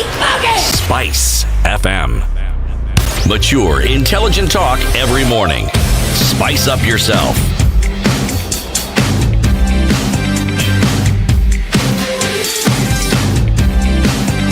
Mornings done right. 94.4 Spice FM. News with Kimani Ichung'wah, the Member of Parliament for Kikuyu and Leader of the Majority in the National Assembly. Mheshimiwa, we hosted Gathoni Mushomba on Monday. She's the Member of Parliament for Githunguri constituency. And she raised an issue here, which we've actually heard from other MPs before. Budget is passed in Parliament. There's an appropriation that says this and this and these projects are going to be funded in this budget. Now, she says some of the roads in her constituency that were earmarked for development of some sort, that money has been reallocated. And she alleges that some of that money has come into your constituency. Latiff, you know, politicians at times are allowed to say anything, and some talk too much to look intelligent when they are not rather intelligent. Yeah, it happens with some of us that talk too much and really don't engage their mind fully to what they are saying. Parliament appropriates resources through the national budget. Yes. Fact. Appropriates. Yes. Get to the dictionary, look at the literal meaning of the word appropriate. Nobody else can appropriate resources. Nobody else can reallocate resources from where Parliament has appropriated those resources to. Therefore, if Parliament appropriates resources to maintain Mombasa Road, for instance. Yes. Kimani Ichung'wah being leader of majority, Kipchumba Murkomen being cabinet secretary for transport and roads under his docket, cannot reallocate that budget to go and build a road in Kikuyu constituency. Therefore, if you find a specific budget line, our budget is program and project based. We get documents, probably volumes this high in Parliament on annual estimates. I'm the one who tables those documents from the National Treasury. Those documents have each and every project that the government of Kenya will fund. To detail. To detail. All right. Parliament then goes through those documents. Problem is that many of us don't pay attention to what goes on in Parliament, especially around the budget issue. I'll tell you, go back to the Hansard, go back to your YouTube clips, look at the time when we were passing the last appropriation bill, about 4 weeks ago. Check if that Gathoni was there. Check if Gathoni was in Parliament when we were passing the appropriations bill for 23-24, back in June this year. What would have made the difference if she was there? At least get a basic understanding of what goes on in budgeting. Then you will get an appreciation that as a member of Parliament, it's your responsibility to appropriate resources, not the cabinet secretaries, not Kera, not Kenha, not Kura. 2, I've had her going around Kiambu saying, oh, all the resources meant for Kiambu have gone to Kikuyu constituency. Yes. I'm glad. Yesterday, the cabinet secretary for transport was in Parliament to answer that specific question. Has there been inordinate or disproportionate appropriation of resources in the road sector? He tabled again documents, volume this thick, telling members of Parliament, hey, one, it is you who appropriates resources. It's you who allocates these resources. For Kera, we give each constituency an equal amount all the 290 constituencies, including Banisa constituency, that doesn't have a member of parliament. Members of parliament are the patrons of their constituency road committees.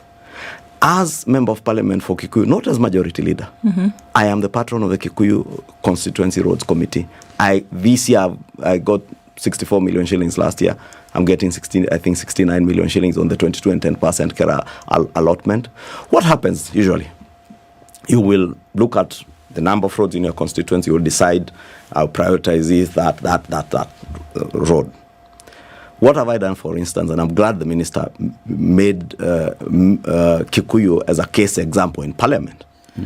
Instead of getting a budget of 69 million shillings and splitting it up into small contracts of 5, 4, 3, less than 10 million shillings, which is procured at the local level, I opt to put 30, 40 million shillings into a road that I can tarmac. That 30, any amount beyond 10 million shillings will not be procured at the local level. That's why you will find an advertisement by Kera at the region, at the national level, advertising for that contract. So my colleague will have a problem that I have advertised for the road from Reagan Magana for 40 million shillings, which is part of the allotment. It's part of the 69. Part of the 69. You had and she has the same 69. Opted to procure at the local level. And you know what happens with procurement in this country. So what you're saying is that there has been no reallocation of money from one constituency to another. Nil. Or one project in road to another. Nil. What we are seeing is just your strategy, and your strategy then ends up being in the papers. My ingenious ideas to, instead of splitting up money, to consolidate money and make give people a solution that's lasting, more sustainable solutions. It's easier for me to procure at the local level, Latiff, and probably benefit the local economy. Do local roads. Procure. And you know, I know you know what I mean when I say procure at the local level, a level of 10 million shillings and below. Marama Road, or use hardcore on the road. One rainy season, that road is all washed away. But does so it have go to be to washed Kidfarma away, going to Kikuyu today, they will tell you, we just tarmacked a 1.2 kilometers of road. Ask the Ministry of Roads, they will tell you, I got nothing in the budget for that road other than part of the Kera money that I got, like everybody else. Number two, what you have had those not so intelligent people, some of them say, that, Kera has done all this, like Kera is the only road agency in this country. I'll give you the case example of other constituencies in Kiambu County where I come from. Githunguri constituency, Lari, Gatondo South, Gatondo North. If you go to the Kenha books, and those records are there, those documents were tabled yesterday, they are benefiting from hundreds of kilometers under the Mau Mau roads that are under Kenha, courtesy of the former members of parliament of those constituencies. Those are ongoing projects that were lobbied for by the former member of parliament for Githunguri Kagawa Lydia, by former member of parliament for Gatondo South Moses Kuria, former member of parliament for Gatondo North Wanjiko Kibe, former member of parliament for Larry, can't remember his name. And one of the roads, actually one of the Momo roads, is a road that was lobbied for by the current member of parliament in the first term. Those roads are under Kenha, so you will not see them in an advert for Kera. Pure common sense. Why a member of parliament would want to appear on national radio and exhibit ignorance defeats me. Because what you should be doing other than come to lament on national radio, I can't come here, Latiff, and lament, I don't have a Kenha road in Kikuyu constituency. Every other road was advertised in the last regime for Lari, Githunguri, Gatondo South and Gatondo North. I don't have a Mau Mau route in my constituency.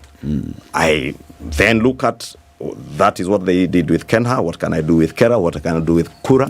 I go out and lobby for resources. Well answered. Make sure you get resources to your people. Enough. But don't whine when your people are whining. They elected you to be a leader, to provide them with solutions. Let's look at things on a bit of a, let's go to a higher level, right? a previous part of the conversation here, we were talking about what can actually be done. Because, look, we cannot run away from the situation here. Economic burden heavy on the shoulders of many a Kenyan today. And one of the things that we did see is a bill now that is then being brought again to yourselves to look at the position of chief administrative secretaries. If this bill goes through, 50 of these individuals will be brought back. And okay, one can assume they never really went anywhere, but essentially will be entrenched in law, and that these individuals then will now run as assistant ministers, which does a skyrocket to the wage bill. We're already complaining that there's no money, right? But here we are wanting to bring in higher expenditure because we know one individual what it's going to take to run that office, right? But there are 50 of them now, essentially, if this passes.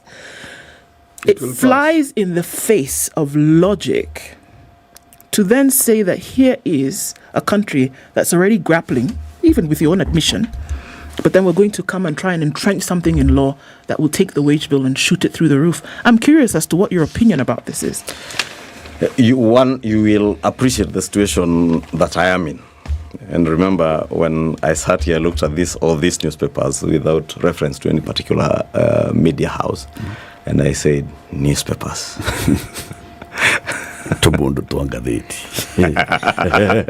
Actually, there is somebody who called you that. I'm not calling you that. But first, I sit in a position where I am unable to fully comment on matters that are before Parliament for obvious reasons, especially being in leadership in Parliament. I am restrained from commenting on legislative proposals before they come for debate.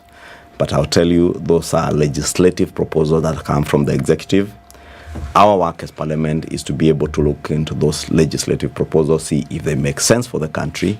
If members of Parliament are convinced they make sense, then they pass the legislative proposals. If, as they are, if they see there's something that does not make sense, they have the liberty and every right to amend. And I'll tell you, as leader of majority, we have given latitude to our members of Parliament. Let's ask the question differently. To be able to look at all legislative proposals. Allow me to change that then, because understanding and taking into consideration the legislative boundaries, of course, that are created by this. The country is in a position whereby liquidity is an issue today. Would it make sense then to Parliament to bring in something that would see expenditure rise, that would take or have a greater effect on how much Kenyans then would have to give in terms of a burden? I'm glad you see me. I'd like you to answer that in terms of would you? I see you because you are trying to trick the question to make me say what I should not say. Would it make sense to Kimani Ichung'wah to increase expenditure on something where the country already is having a difficult time? Depends. It depends. There are situations where you may find yourself that if you incur an extra expenditure in one area, it will give you value that would help you probably manage your resources more efficiently and make sense to the economy. And I'm not saying this is the case for that particular case because I'm avoiding to discuss the merits and demerits of a legislative proposal. Can I chime in? Because I don't have to avoid to be published. Yes, I don't have your constraints. Yeah. So if I may. How many are there? 51? I don't even know. 50, I think. 50? The ones who were appointed initially. Even if there were 100, how much would we be paying them really? And if we look at even just the debt that we are now incurring because of the blip in our foreign exchange with the dollar, in my opinion, it wouldn't matter. What matters here are the optics. The optics that are represented by an expenditure, because it's not just someone being given a job, it's a job and everything that goes with it. The optics.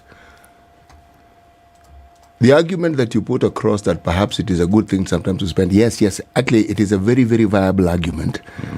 And anyone who's in business will know that in order to make money, sometimes you spend money. It's a very simple thing. However, if I look at the situation that we find ourselves in, is there any justifiable way in which we will say that employing these 51 Kenyans, apart from the political benefit it may bring about, that the appointment will help us get out of the quagmire that we're in? Because the discussion and everything we're discussing here is we seem to be hurtling down a cliff, and there's a likelihood that if and when and should and perhaps if we default, we will go the way of Lebanon, the way of Ghana. How does the government manage the optics of what it does? Because in my opinion, the employment of these 51 people will not really change anything fundamental apart from the optics, which are horrible. I think you're on point, Sidi. It's all about optics and whether or not it makes economic sense. And the optics, a legislative proposal does not mean that then if you, assuming it passed, and I don't know if it will or not, assuming it did. Let me tell you, it will pass. I don't know. I know. I don't know. But let's continue. It will definitely because even myself, I will have to interrogate what government is saying, because that's what I'm required to do by the Constitution. Interrogate what the executive is saying, the value that the country will derive from, whether not even 50 or 100, even two, even one person. Right. Yeah. For instance, I can tell you in the last 6 months or so, there was an embargo on new recruitment, and even in the budgeting process, it was made clear that you will not recruit any more staff in government for new staff, other than replacing probably those who have left service. Yeah. Therefore, there's a lot to do with optics, as you say. And how well government manages that optics depends also on the timing of when you get into recruiting people, the state of the economy at that point. Therefore, that's what I'm saying. It's not something that we can pass judgment on here based on a newspaper headline or based on a legislative proposal. It has got to be that has not even been published. I want to bring in another question of optics, and this is optics on. In the last parliament, the 12th parliament, the optics were parliament has been captured by the executive. Parliament is being controlled by the executive. I'm afraid, Kimani, the optics for the 13th parliament seem to be heading in the same direction. Especially when you say that parliament can actually cede its oversight power on the matter of privatization of state corporations and say that you can decide, you can go ahead and conclude the process, and we as parliament, we don't want to play a role in it. Again, Magazeti. Latiff, Magazeti. And not Magazeti. I think it's just our nature as Kenyans at times. We run with what goes fast. The privatization bill that was initially published had that particular proposal that you talk about. Yes. But look at the final product. The final product is not as you put it. The final product, Parliament made sure that our oversight role over government remains intact. Therefore, people still continue to debate something that was, but never look at what is. For instance, let me use this legislative proposal in the Magazeti this morning. That is what government has brought to Parliament. The end result will be something different. Will be different. Will be in the matter of different. privatization. On privatization. What is the state of the law right now? On privatization, Parliament still has to approve the privatization program. And that was a bone of contention. At what point? At what stage? The moment the minister identifies that these are the entities we need to privatize, they must bring that privatization program to Parliament for approval. Okay. The way it looks is Therefore, that Parliament will approve whatever looks like it's coming from the executive. That's what it looks like. Well, and across board. Looks are deceiving. Absolutely, but it is important. It is important that you either say, this is the way in which we will go, that the representation arm of Parliament here, looking at what is best for the people. They're the ones that took you to Parliament. We can't run away from that. That will be actually upheld above anything else. Let me give you a classic case example. And I'm here to dig out because this is information that circulated in the media a lot last week, and every other media station was on it.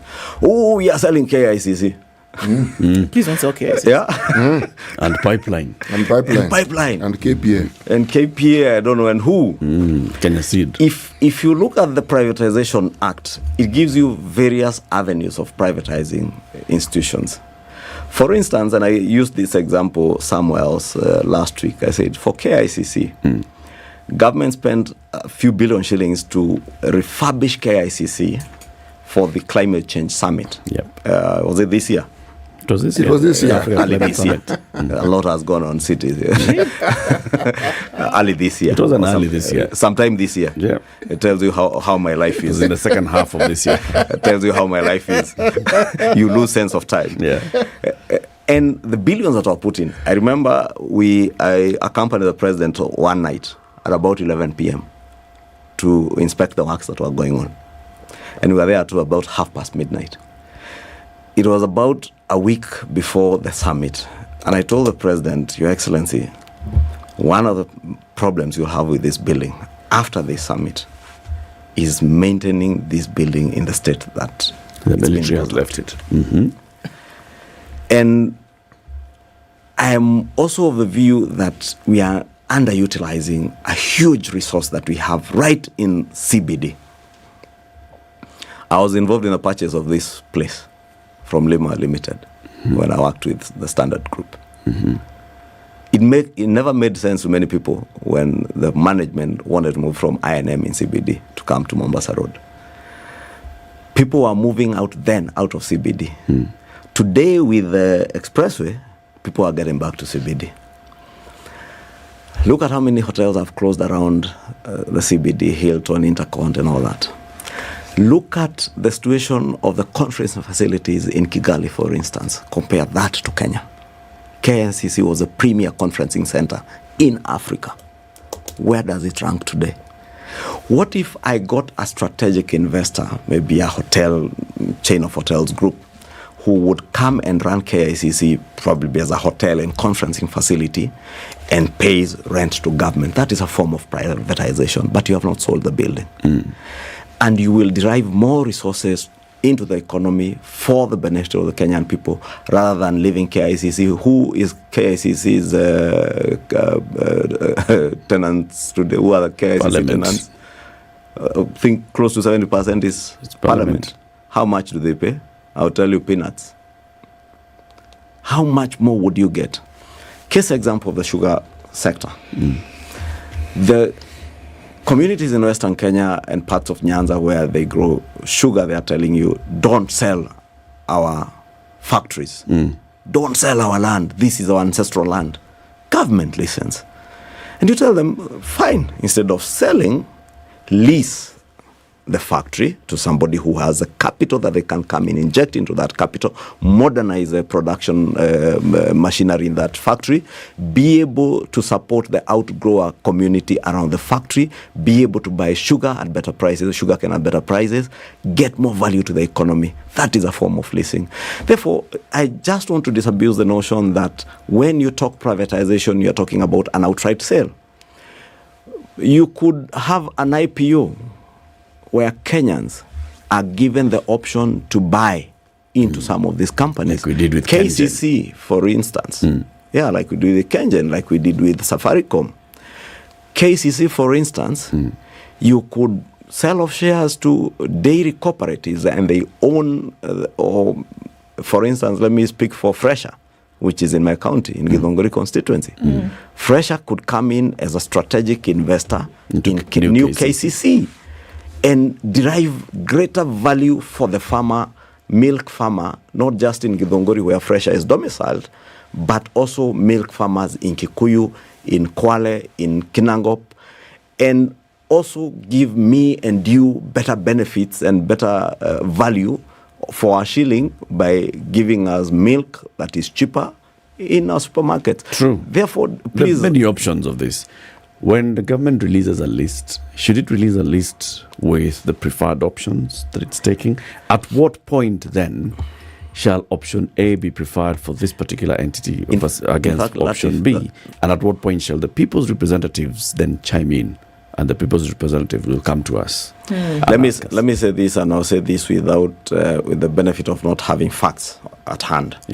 And I've been hoping, and now that you even remind me, I'll ask the chairman of the finance committee to engage the national treasurer on that particular aspect. Somebody told me, and I'll not name who, the list that's circulating is fake. It's not fake. It's not fake. Phew. The list that's circulating is a list that was generated, I think, during the Kibaki time, when that discussion was also there. So somebody, I think, in the National Treasury or in the Investments Department just released a list.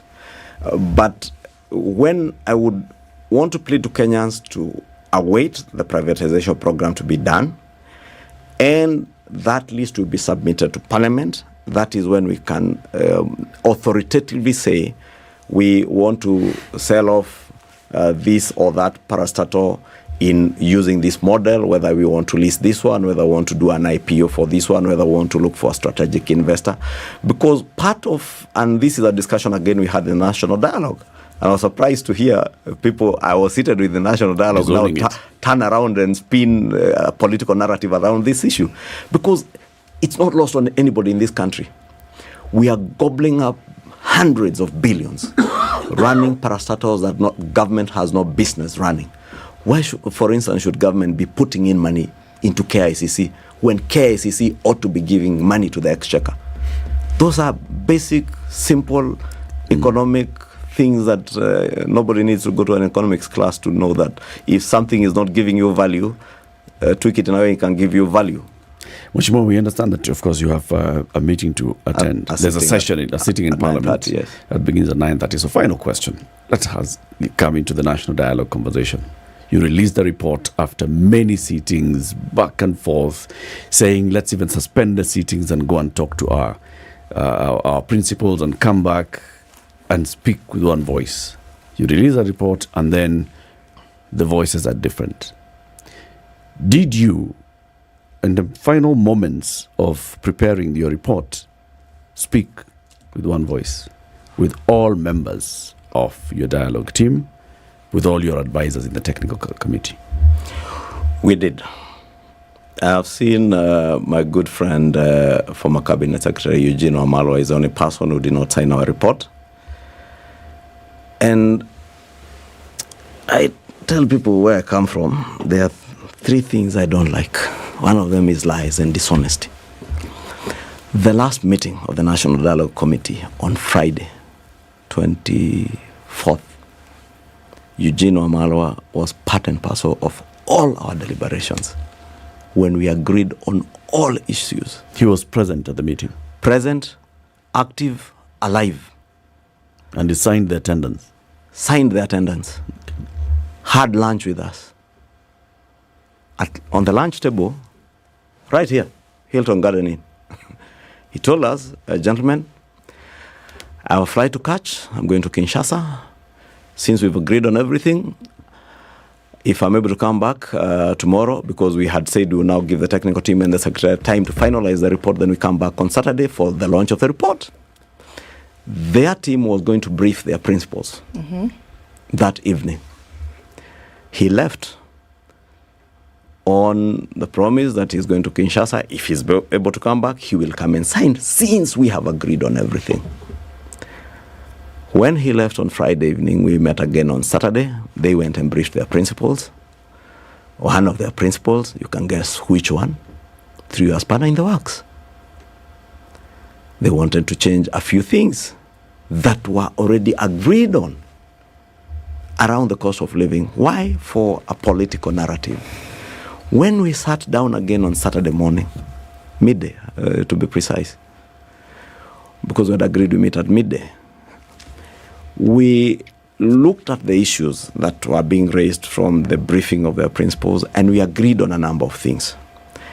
We agreed on the issue of the cost of living, which is one of the things that now my colleagues hangs on, that out of all the issues that you brought to us on the cost of living, remember, Latiff, at the beginning we said we shall not discuss the cost of living because that is the work of any government or any administration anywhere in the world to fix the cost of living. Yeah. You in the opposition and in the minority, it is your work to keep the government on its toes and ensure that they implement policies that will bring down the cost of living. From the beginning? From the beginning. They said, no, we must discuss the cost of living. We said, okay.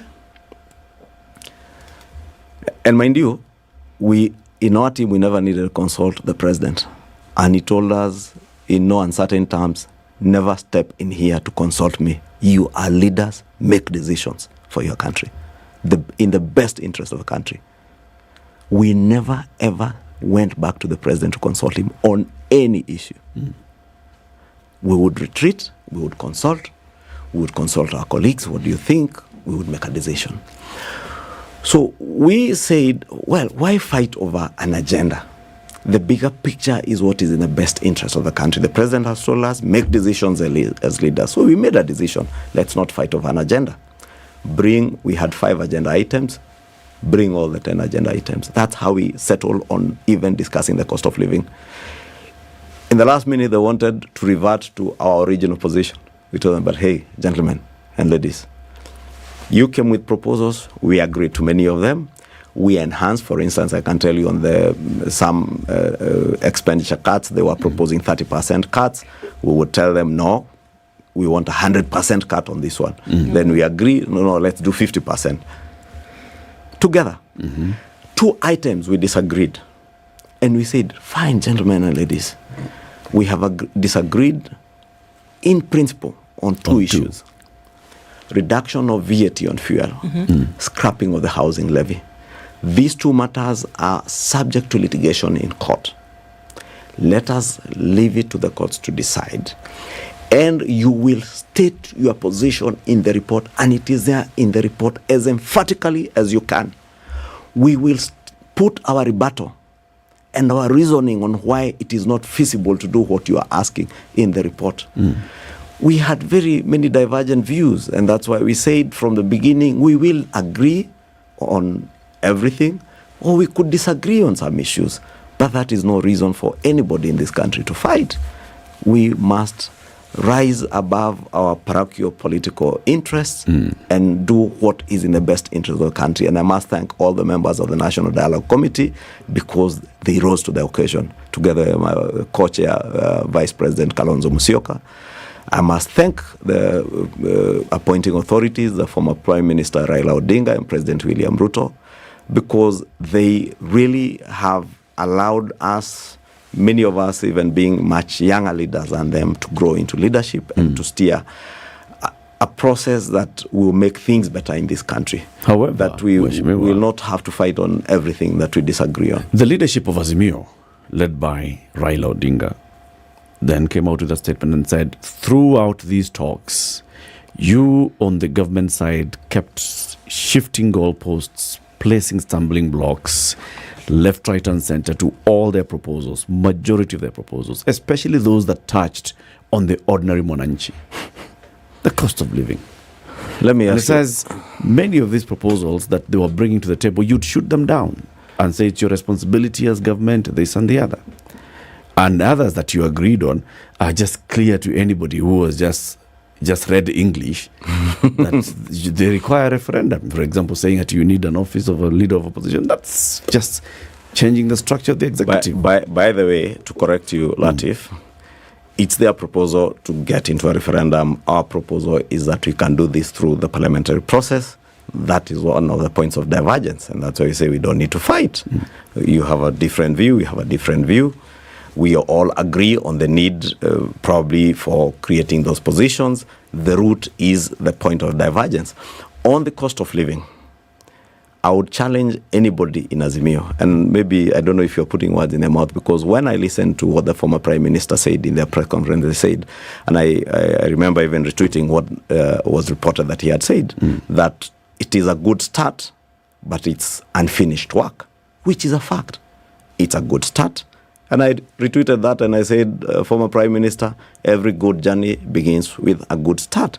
At least now we are not talking about people fighting in the streets because we disagree in principle on certain issues. There were no goalposts shifted. If anything, the Kenya Kwanza side, we submitted ourselves wholly into the process, that even the things we felt initially that we need not discuss with them, we agreed to have them on the table for a discussion, like the cost of living. We had very intransigent positions on some issues. I can tell you, for instance, I was of view personally that a state capture commission is a top priority for this country. So that even as we move forward, we don't lose sight of where we are coming from, to inform our future, so that in future no other leader in this country takes advantage of their position in leadership, using state capture to influence government policy for private gain, either for them as a person or their families or their family businesses. I was I had a very intransigent position on that. I had a very firm position, and our team had a very firm position on the August 15th Bomas debacle, what happened in Bomas. But we see, in the greater interest of the country, we disagree here amongst the 10 of us. Let us leave it to the appointing authorities to make a determination on whether it is feasible to have a state capture commission to look at all those things. Therefore, on the cost of living, I have told you there are only 2 issues that we disagreed on. VAT on fuel, with very good reasons for us, and the scrapping of the housing levy. And I can tell you, for instance, right here behind you, Nakuru, there are about 56,000 people working there in the projects that are going on there between here, I think, and Machakos. If you are to scrap that levy, you told them, you are telling us, scrap the housing levy, reintroduce kazi kwa vijana. It was called kazi kwa vijana, or vijana mtaani, or mtaani kazi, something. All of the above. Kazi mtaani. Hizo zote. Yeah. And I told them, when COVID hit us in 2019, I was the chairman of the Budget and Appropriations Committee. We had support from the World Bank, for instance, in some of those measures on kazi mtaani. We don't have that kind of support today. It was a short-term thing to help people midwife through COVID. Now, without resources, you are telling us, do away with a program that is likely to employ in the next 2 years 300,000 Kenyans, and have a short-term stopgap measure that we will bring back 70,000 people who are employed earning a stipend at the end of the week. And we are telling you, over the next so many years, if you roll out housing programs, you will directly employ in the next 2 years 300,000 Kenyans directly in the construction sites. Indirectly, look at the value chains: production of cement, production of steel, production of timber products, production of furniture for those houses. Those value chains will spur more job opportunities across the manufacturing sector and help raise our manufacturing sector to a level better than it is today. Mheshimiwa, why do you have to come to the show to explain this thing which makes so much sense? Why doesn't government explain this thing more often? Because it is this, the president makes a statement, quiet. PS, Department of Housing comes, makes 2 statements, meaning he was here twice, quiet. You come here, you eloquently explain the position, makes perfect sense. But in between, it is empty. Quiet. So we make up our mind and decide what it is that is happening. In between, we are consuming magazeti. It is true. This is what which is true, and I agree with you. Let me just make a concession. Let me quote what the Honorable Raila Odinga said on this particular matter, and I'm just going to read it verbatim. And what he says, the kind of pushback that their team was getting from the Kenya Kwanza side. We realized that without the goodwill of the top echelons of the Kenya Kwanza leadership, the cost of living was never going to be addressed. They told our team that the cost of living was a government issue, that they have a manifesto and the mandate of the people of Kenya to implement it. True. Our team realized that the whole issue of cost of living is extremely sensitive in Kenya Kwanza circles because it's a gravy train on which many corrupt interests have converged. Cost of fuel cannot come down because key people in government are eating from it. That's why cabinet secretaries and other Kenya Kwanza stakeholders, shareholders he calls them, recently fought over oil in the high seas. We got to understand that the housing levy, which even the courts have now found to be unconstitutional, cannot be scrapped because it's a gravy train. It is from this levy that Kenya Kwanza hopes to build a campaign war chest for the next election. They forget. They may not even get there. So basically saying, all these matters that you're telling us now here, housing, is just a gravy train. Apana. Maybe let me begin with what Situ was asking. Yes. Yes, we have a problem. We have government communication that I would not run away from. Government has not communicated to Kenyans in the best way possible. It's true. other than the president address once in a while that brings the country up to speed. And I hope he had the time to do that better, because he is our leader, and he even has a better grasp of issues than anybody else in government. We need all our cabinet secretaries, principal secretaries to be up and running, and we have challenged many of them to do that. We realized that there was a gap. That's why you see government is now setting up the office of the government spokesperson and bringing it back into being. I think they just made 3 appointments led by Senator Isaac Mwaura to help with that communication, because there has been a gap.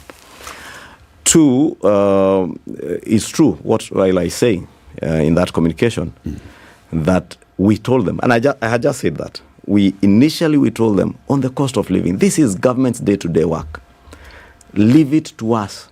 We will answer to the Kenyan people. Why? Because you are telling us to come and implement the Azimio manifesto that gave Kenyans, you remember they wanted to give Kenyans a stipend. Elfu sita, sijui 8,000. Sita. Yeah. Tell us, in this kind of economy, where would you be getting this kind of money from? You know what they will tell you? We will deal with corruption. The same people who are dealing with corruption are the people who scattered away 6 billion shillings in less than 48 hours in the last dying hours of the last regime. Which people? The same people. The same people. Okay. You know them. And I'm avoiding to get there, because we will be told, oh, you keep pointing fingers. We are not pointing fingers, we are telling people things as they are.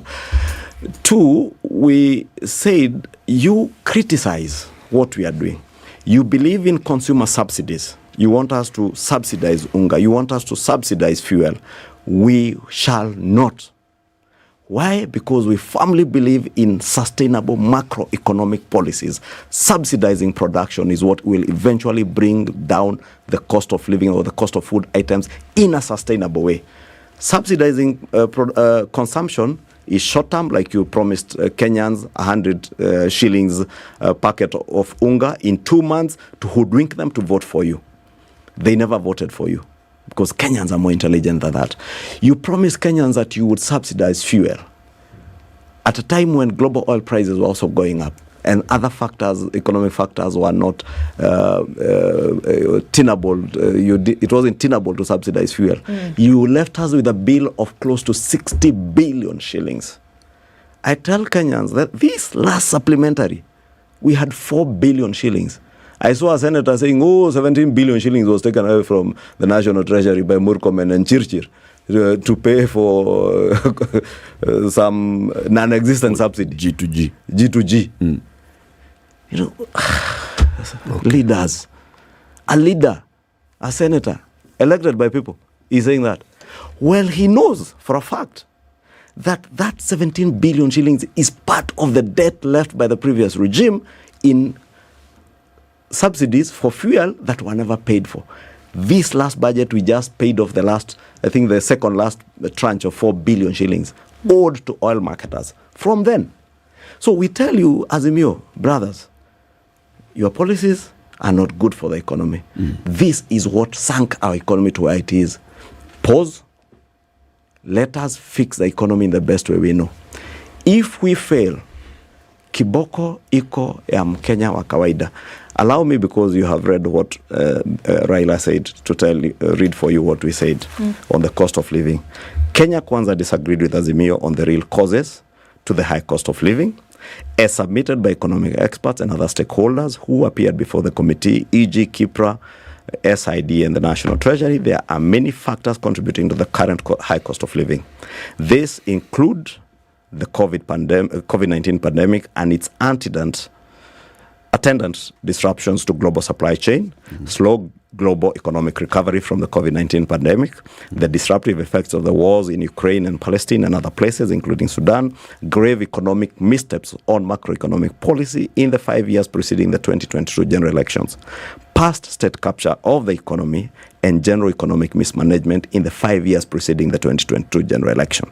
Further, the Kenya Kwanza team was of the view that the expensive consumption subsidies in the last 2 months preceding the 2022 general election were costly and fatal to a fledgling economy like Kenya's that was still struggling to recover from COVID-19.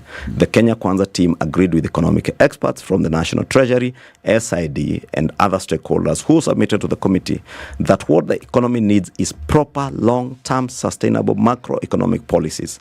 Relevant long-term sustainable macroeconomic policies include but are not limited to massive targeted, deliberate investment in infrastructure projects like housing, which will create wealth, create jobs, and spur sustainable growth in the manufacturing sector.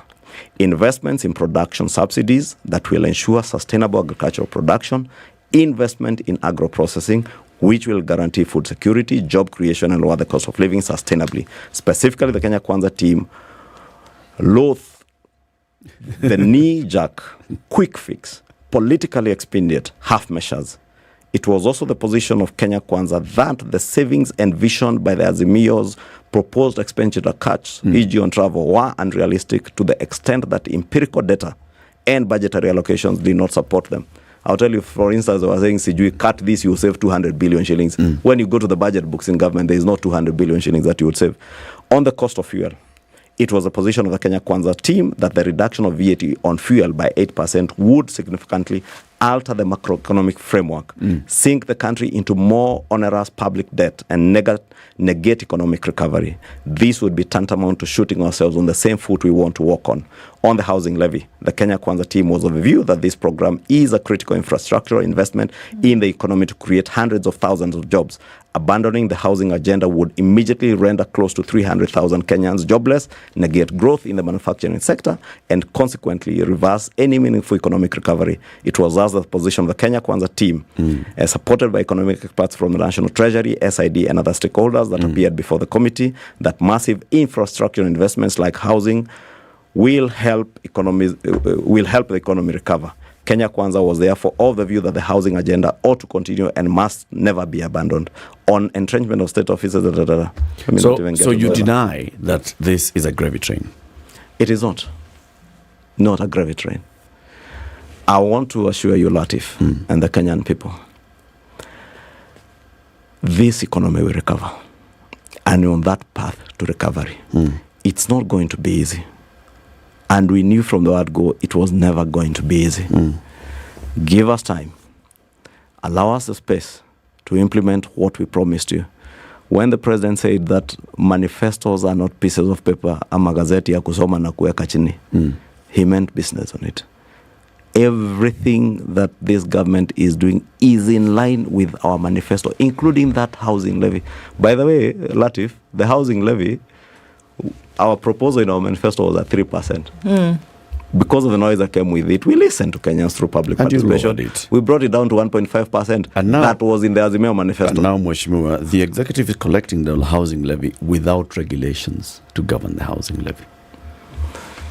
Do you want us to engage on matters sub judice? Those are the issues that are in court. The court has pronounced itself. This is a matter of your oversight. Are you convinced, as Parliament, that the executive is following the law in collecting the housing levy as Parliament? Yes. Why? Because when it was changed into a tax, that levy is a tax. Remember initially, and why it was called the levy, although the courts now have told you there is no difference between a levy and a tax. But this is an outright tax. But the initial proposition of 3% was to come in the form of a levy that would have been supported by such regulations as you speak. Through the public participation, it became unfeasible to have 3% to begin with. And that was tweaked and now became the tax that is on your payroll, 1.5% of your gross pay. I disagree in certain aspects because that would not be sub judice even for me to say this. The court has pronounced itself on the tax and said it is unfair because you are levying a tax on certain sectors of the people and not all, just the employed people. Yeah. And I was asking, I wish I was a lawyer, I would have gone to that court and asked that judge. So you have told us this tax is unfair because it is being levied on only the salaried people. Pay as you earn is also levied on salaried people. Is it also unfair? Is it unconstitutional? Mheshimiwa, but matters in court. Is it a tax or is it a levy? It's a tax. It is a tax. It's a tax. Not a levy. Tax. Yeah. It's not a tax. So this and the money court has goes, even told you don't even try to reclassify a so tax. it goes into the same kitty as the pay as you earn as other taxes. No. It's How not going. then do you differentiate between the housing tax that goes into housing and the income housing tax that tax, pays because salaries? it's targeted, is to go into a fund, and you will see. I think today there should be some action based on what the court said, because again, Parliament does its work in legislation, and you leave it to the courts to interpret the law as passed by Parliament. Where the courts find that Parliament may have faltered or should have enacted a law, they have now pointed out that there ought to have been a law for this fund, and we are already publishing a bill to that extent. That's what we're saying. I mean, wasn't it obvious? No, it wasn't obvious. If you wanted this obvious. money to come from this particular tax to enter here, but then it's earmarked or ring-fenced into something. We are doing the same with the health fund. We just passed a bill, a law in Parliament that ring-fences money that's collected at a hospital to stay there. And somebody is already in court, even before the regulations are done. Okay. But at least you see, there was a pre-regulation so that you know what it was guiding it. You're saying collect this even money. the housing levy, there were to be regulations, by the way.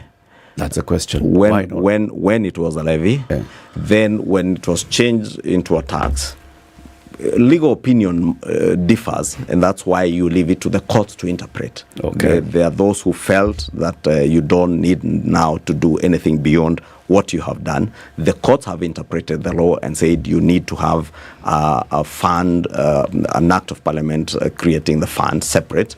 Government is doing that in compliance with what the court has said. Okay. And I am certain, and I sit in a position I can tell you, government has worked on a bill that is coming to Parliament. Hopefully, before we go on recess, we should be able to have it.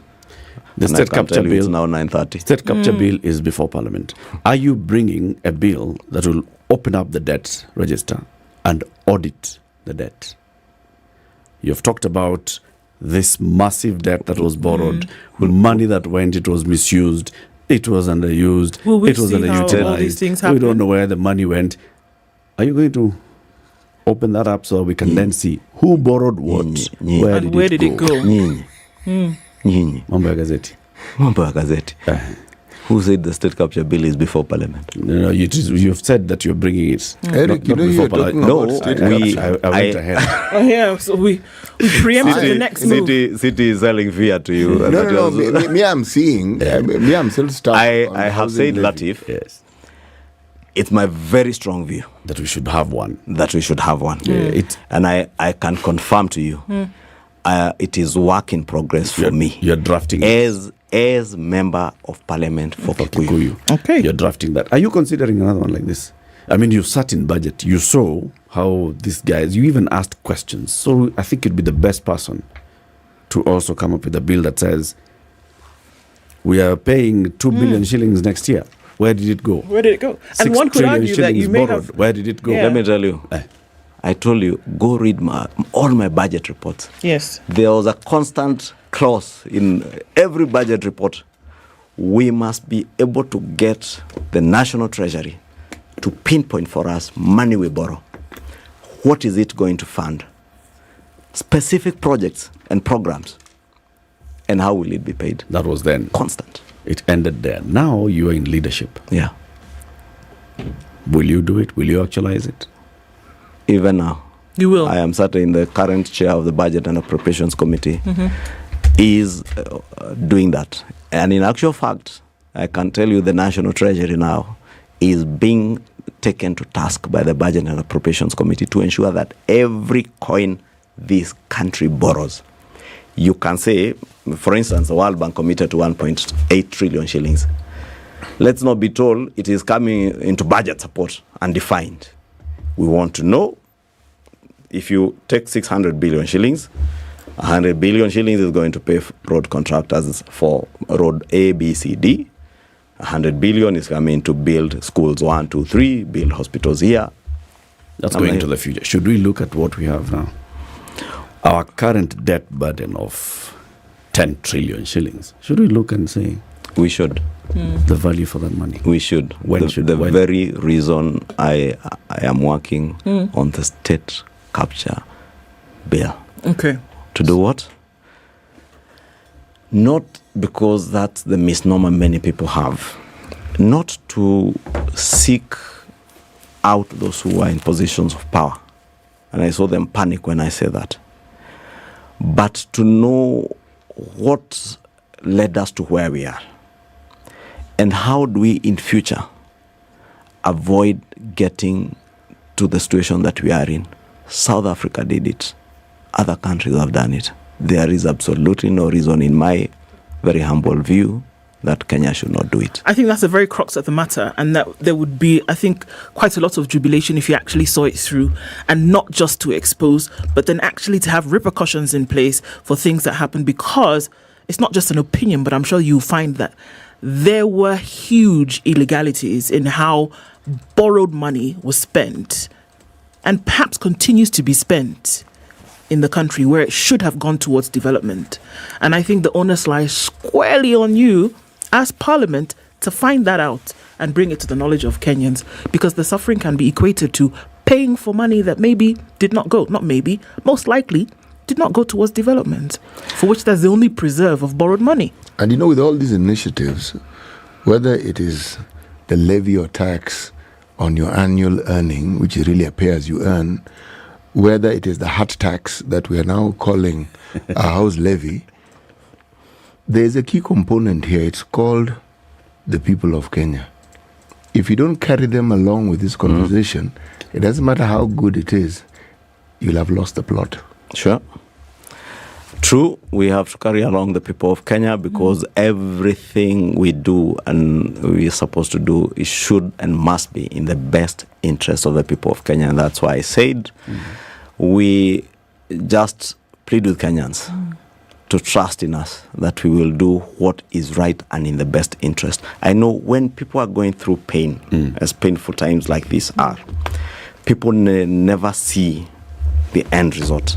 But we are deliberate, we are focused on what will ultimately make this country a better place.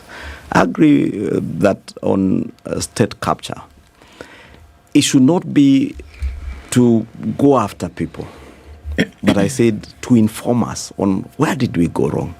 How do we avoid going wrong again? When did we get to a situation where you can get $2 billion loan and it is said that this money never got here, then it's reported there are people who have stashed away hundreds of billions of shillings through the Pandora Papers, and we are told when I come back from the US, I will make a statement in 2 weeks. Somebody comes back into the country after 2 weeks, never makes a statement, leaves office, has never made a statement.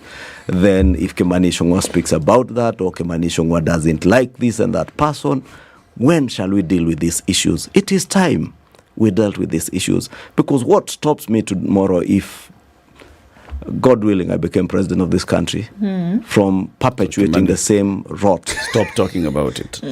You stop talking. Do it.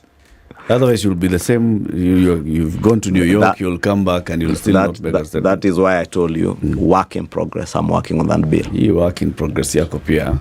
Yes, kama sisi watu wa magazeti pia. Because, Latiff, because I don't fault on it. I don't want it to look like it's vengeance, as she says. I don't want it to look like we are driving with the rear mirror. It's glancing at the rear mirror as you look forward. Okay. The Honourable Kimani Ichung'wah, Member of Parliament for Kikuyu Constituency. He went to Alliance. Which is in the neighborhood. Which is my neighborhood. He's the leader of the majority in the National Assembly. Thank you very much for joining us. Thank you, all of you. And look forward to seeing you again. Have a Merry Christmas, prosperous 2024. To you and to all Kenyans and your listeners. Hapo kwa prosperous sana. Prosperous hapo sana.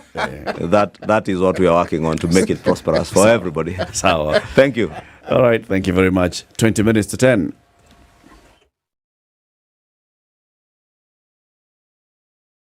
This is the Situation Room, the only way to start your day. It's critical that people pay taxes. But then taxation has to have a limit. When you start overtaxing people beyond certain limit, then this is now we call robbery with violence. We are all struggling, but we don't show. If you're not doing well, shame on you. But you have to say, I'm broke and I'm struggling. We are not okay until everybody is okay. We are pretending to have political parties. Why don't we just be honest? And we say, these are the Luyas, these are the Kambas, these are the Kikuyus, and we find ourselves in Kenya.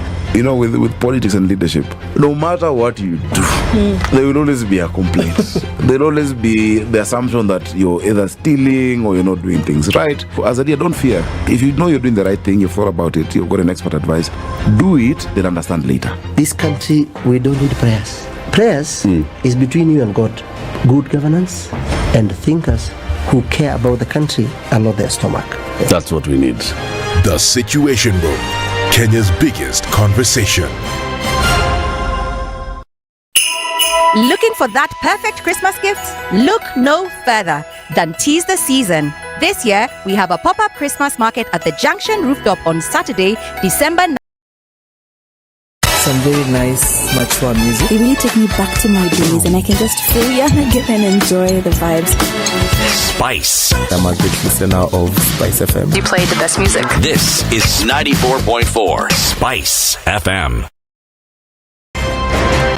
If a lion shows you its teeth, it doesn't mean it likes you.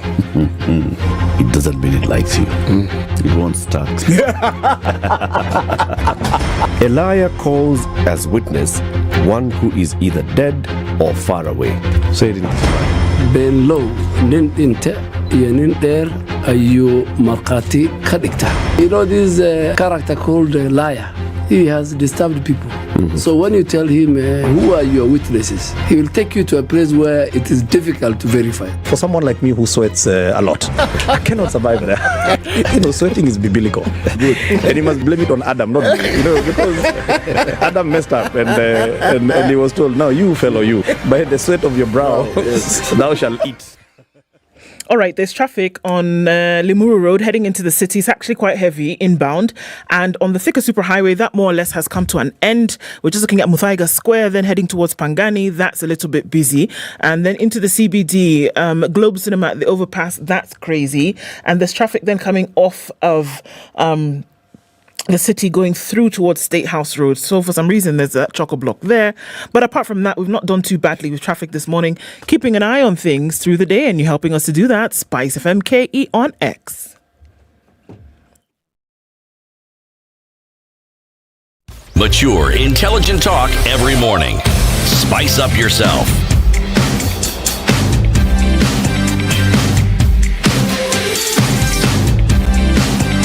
Mornings done right. 94.4 Spice FM, Nairobi. Indeed. Now listen, if you have not sent that message to username, please do SMS the word Nakuru to 20321. Let them call you back. Let them tell you about Delight Nakuru, this new development project in Salga, 20 minutes from Nakuru town, just about 300 meters from the highway at Salga, heading towards Nakuru, no, heading towards Kericho. It's on the right at Salga. Done, ready, title ready, demarcation ready, gate ready, perimeter wall ready, water borehole ready, steamer ready, roads being done. All you're waiting for is you come. Are you ready? If you are, 20321. Send that message with the word Nakuru to 20321. They'll call you back. They'll tell you about it. And if you're free this Saturday, I'll advise you, please go with them. They're giving you free transport from Nairobi. Gather at Kencom, 7 a.m. But if they call you and you say, you know what, I live in Regan, in Kikuyu constituency, they can say, okay, Regan is on the highway. We'll pick you up from Regan. You know Regan? No. You don't know Regan? Regan, you know, like Ronald Reagan. Regan. Yeah. Ha. What do you mean, ha? You know Keno, the Great Wall of Keno. Yes, the Great Wall of Keno. Right, so it's in that general region. Okay. You know Magana? Yeah, I knew a guy called Magana. Right. Well, you know, they follow. Yeah. Okay. Ha, then? Hey. Then Magana. Magana, ha.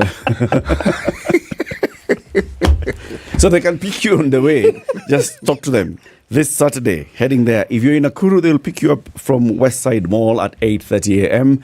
Take you to Delight Nakuru. See it, commit, and get on the journey of owning a home. Holiday. Let's go on holiday. And, you know, most people at this time travel with their families, don't they? So Emirates says, look, there's so much more to think about when you're traveling with your little ones, whether it's remembering where you put their goggles or packing enough snacks to make it to the airport. Thankfully, when it comes to your flight, Emirates has everything taken care of. You have somebody who doesn't want to eat this, fussy eater? Don't worry. There are many tasty meals that are perfect for those tiny taste buds. You won't hear I'm bored because there's over 100 dedicated kids channels that will keep them busy, or you as a family can enjoy movie night in the sky.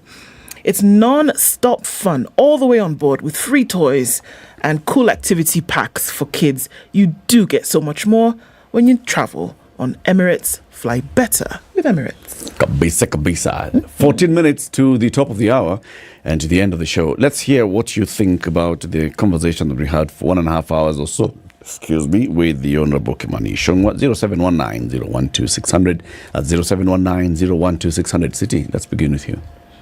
The leader of majority has said many things. Talked about the dialogue, talked about budget, talked about cutting costs, talked about tutapanga, tutafanya, tutatenda, and responding to that. My take is that being in the position that he is a difficult one. Because you are straddling many things. There is, like, when you're on a show such as this one, you want to be coherent and you need to be understood. And you want to be clear about the party position. You want to be clear about the truth as you know it. You want to be clear about the benefits that accrue to the citizenry. But lastly, you also want to do the political dance and balance. And that is difficult. But then, from what I've observed about elected positions, that people tend to vie for them. So it's not something that is forced upon you. It's something that is akin to being voluntary. You chose to get into this. You chose to get into it, and it is hoped that if you have been there for more than one term, then you actually understand it. You like wading in those waters. So that comes with the territory. If there was no El Nino, that would be the territory, you'd still have issues. We had a drought. If there was no drought, there'd be...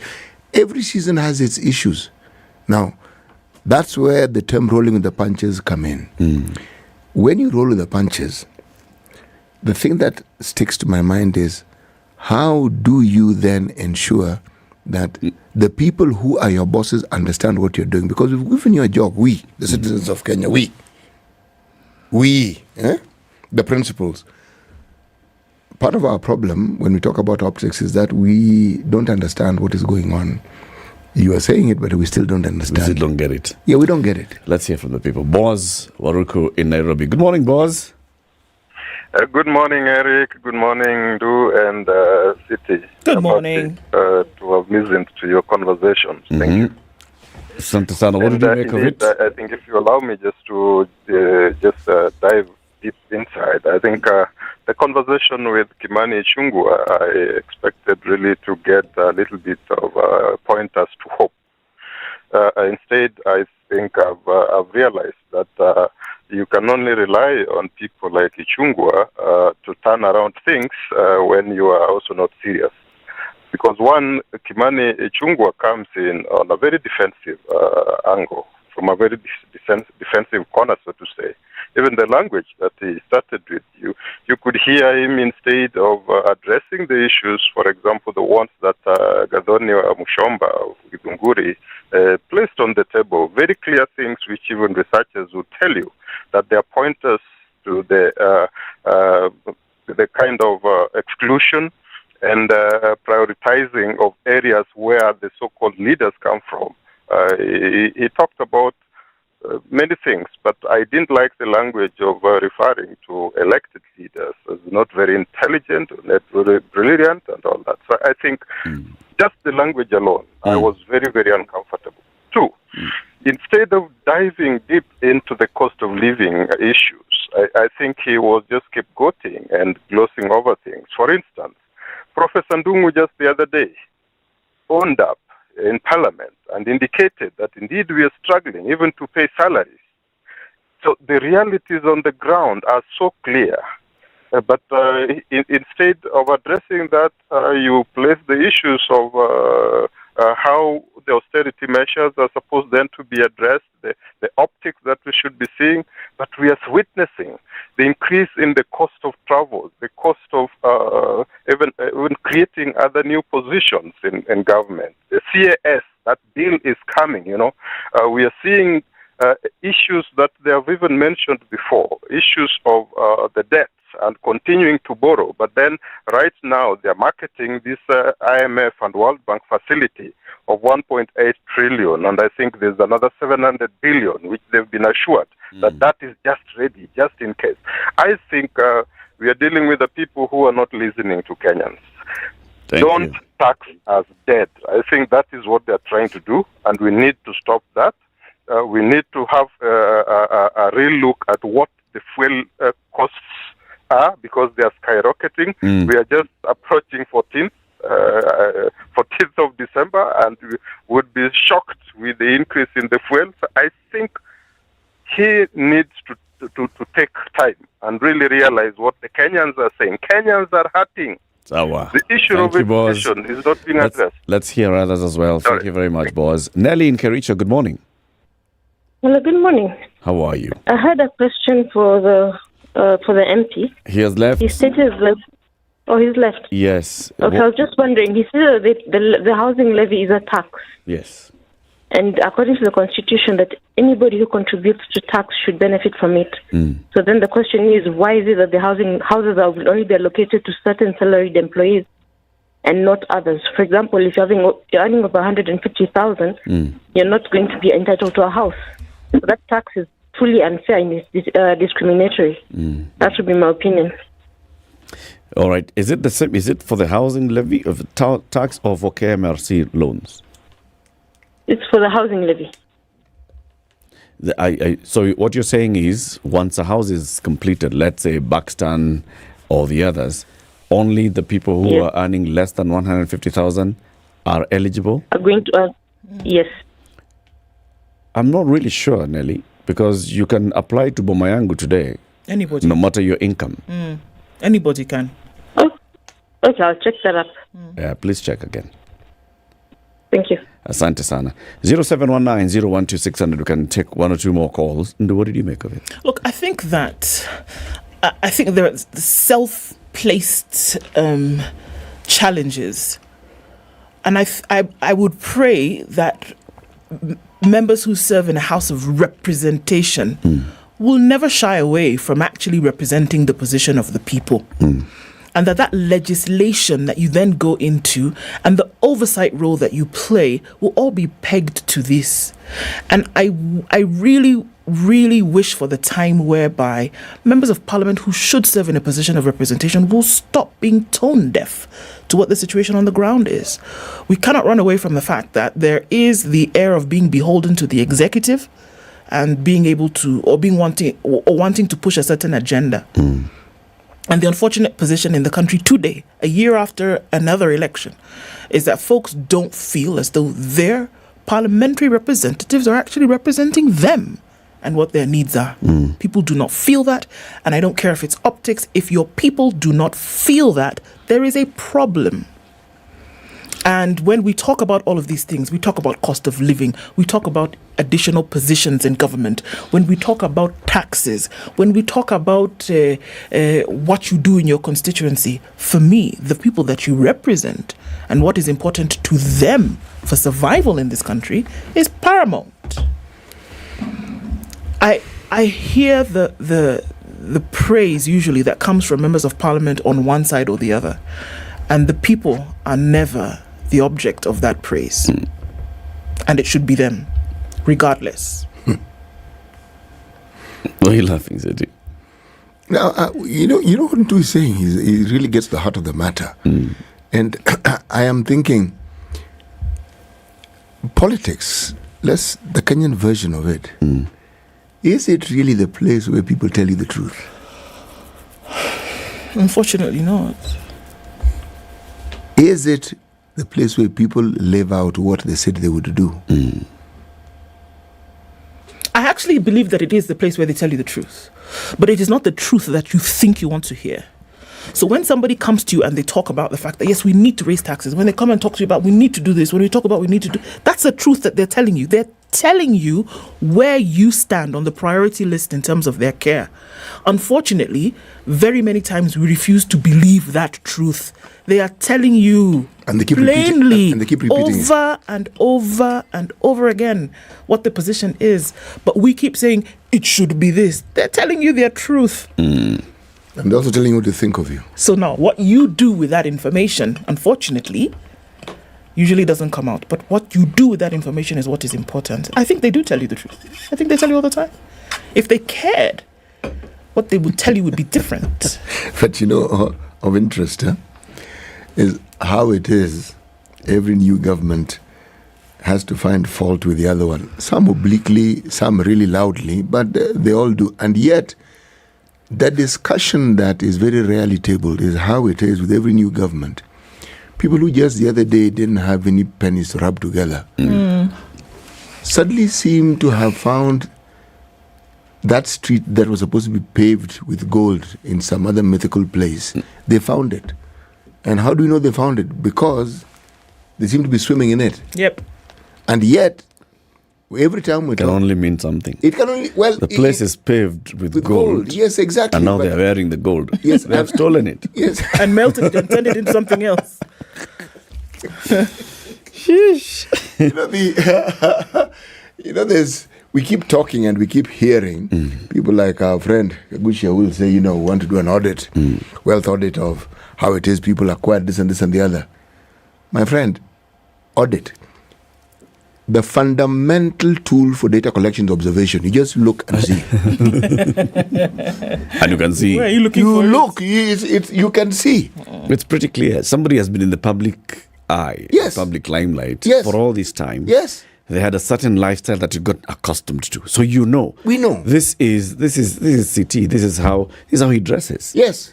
These are the glasses that he wears. Yes. If he changes the glass, if he changes the shirt, you'll notice, you have a new shirt. Yes. And he'll tell you, yes. One and and it's a new shirt and it's one. And it's one. It's not 30. It's not that it's from today. Every day, new. And then suddenly now you completely change. Yes. And suddenly ask him, CT, how did you come to work? He said, well, the chopper dropped me at the Green there, Park. Yeah. Said, CT, the chopper dropped you where? Green Park. Said, okay. So you have a friend who lent you the chopper? Said, no. No, I just bought it the other day. I just went chopper shopping. Eurocopter were having a yearly sale.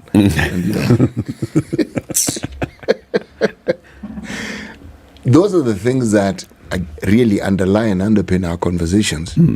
Because where do they get the money for that opulent living? For that very conspicuous consumption, where does the money come from? Because normally it comes from businesses. Yeah. Now, if the businesses exist and we don't know them, this audit we keep speaking of, so they'll tell us, by the way, you guys, this guy actually does this. He's been quiet about it, but he recently hit the jackpot because they struck oil. A new contract. Yes, and that gold we're speaking of, it is true. It's not figurative. On his farm. Gold grows. Gold grows. Yes. Gold trees and grass. Gold trees. Pellets of gold are found here. Well, thank you very much for listening to us this morning. Thank you for tuning into the Situation Room, Kenya's biggest conversation. And thank you for all the contributions. The comments were many today. Tumekumbushwa gazeti ni ya kufunga nyama. Hey, sawa. So see you again tomorrow. It'll be Friday. It'll be the week before that week. As in next week, Jamhuri. December. Wow. No, speak January, brother. Gone. Okay, well, see you tomorrow. Good morning. It's 10 a.m.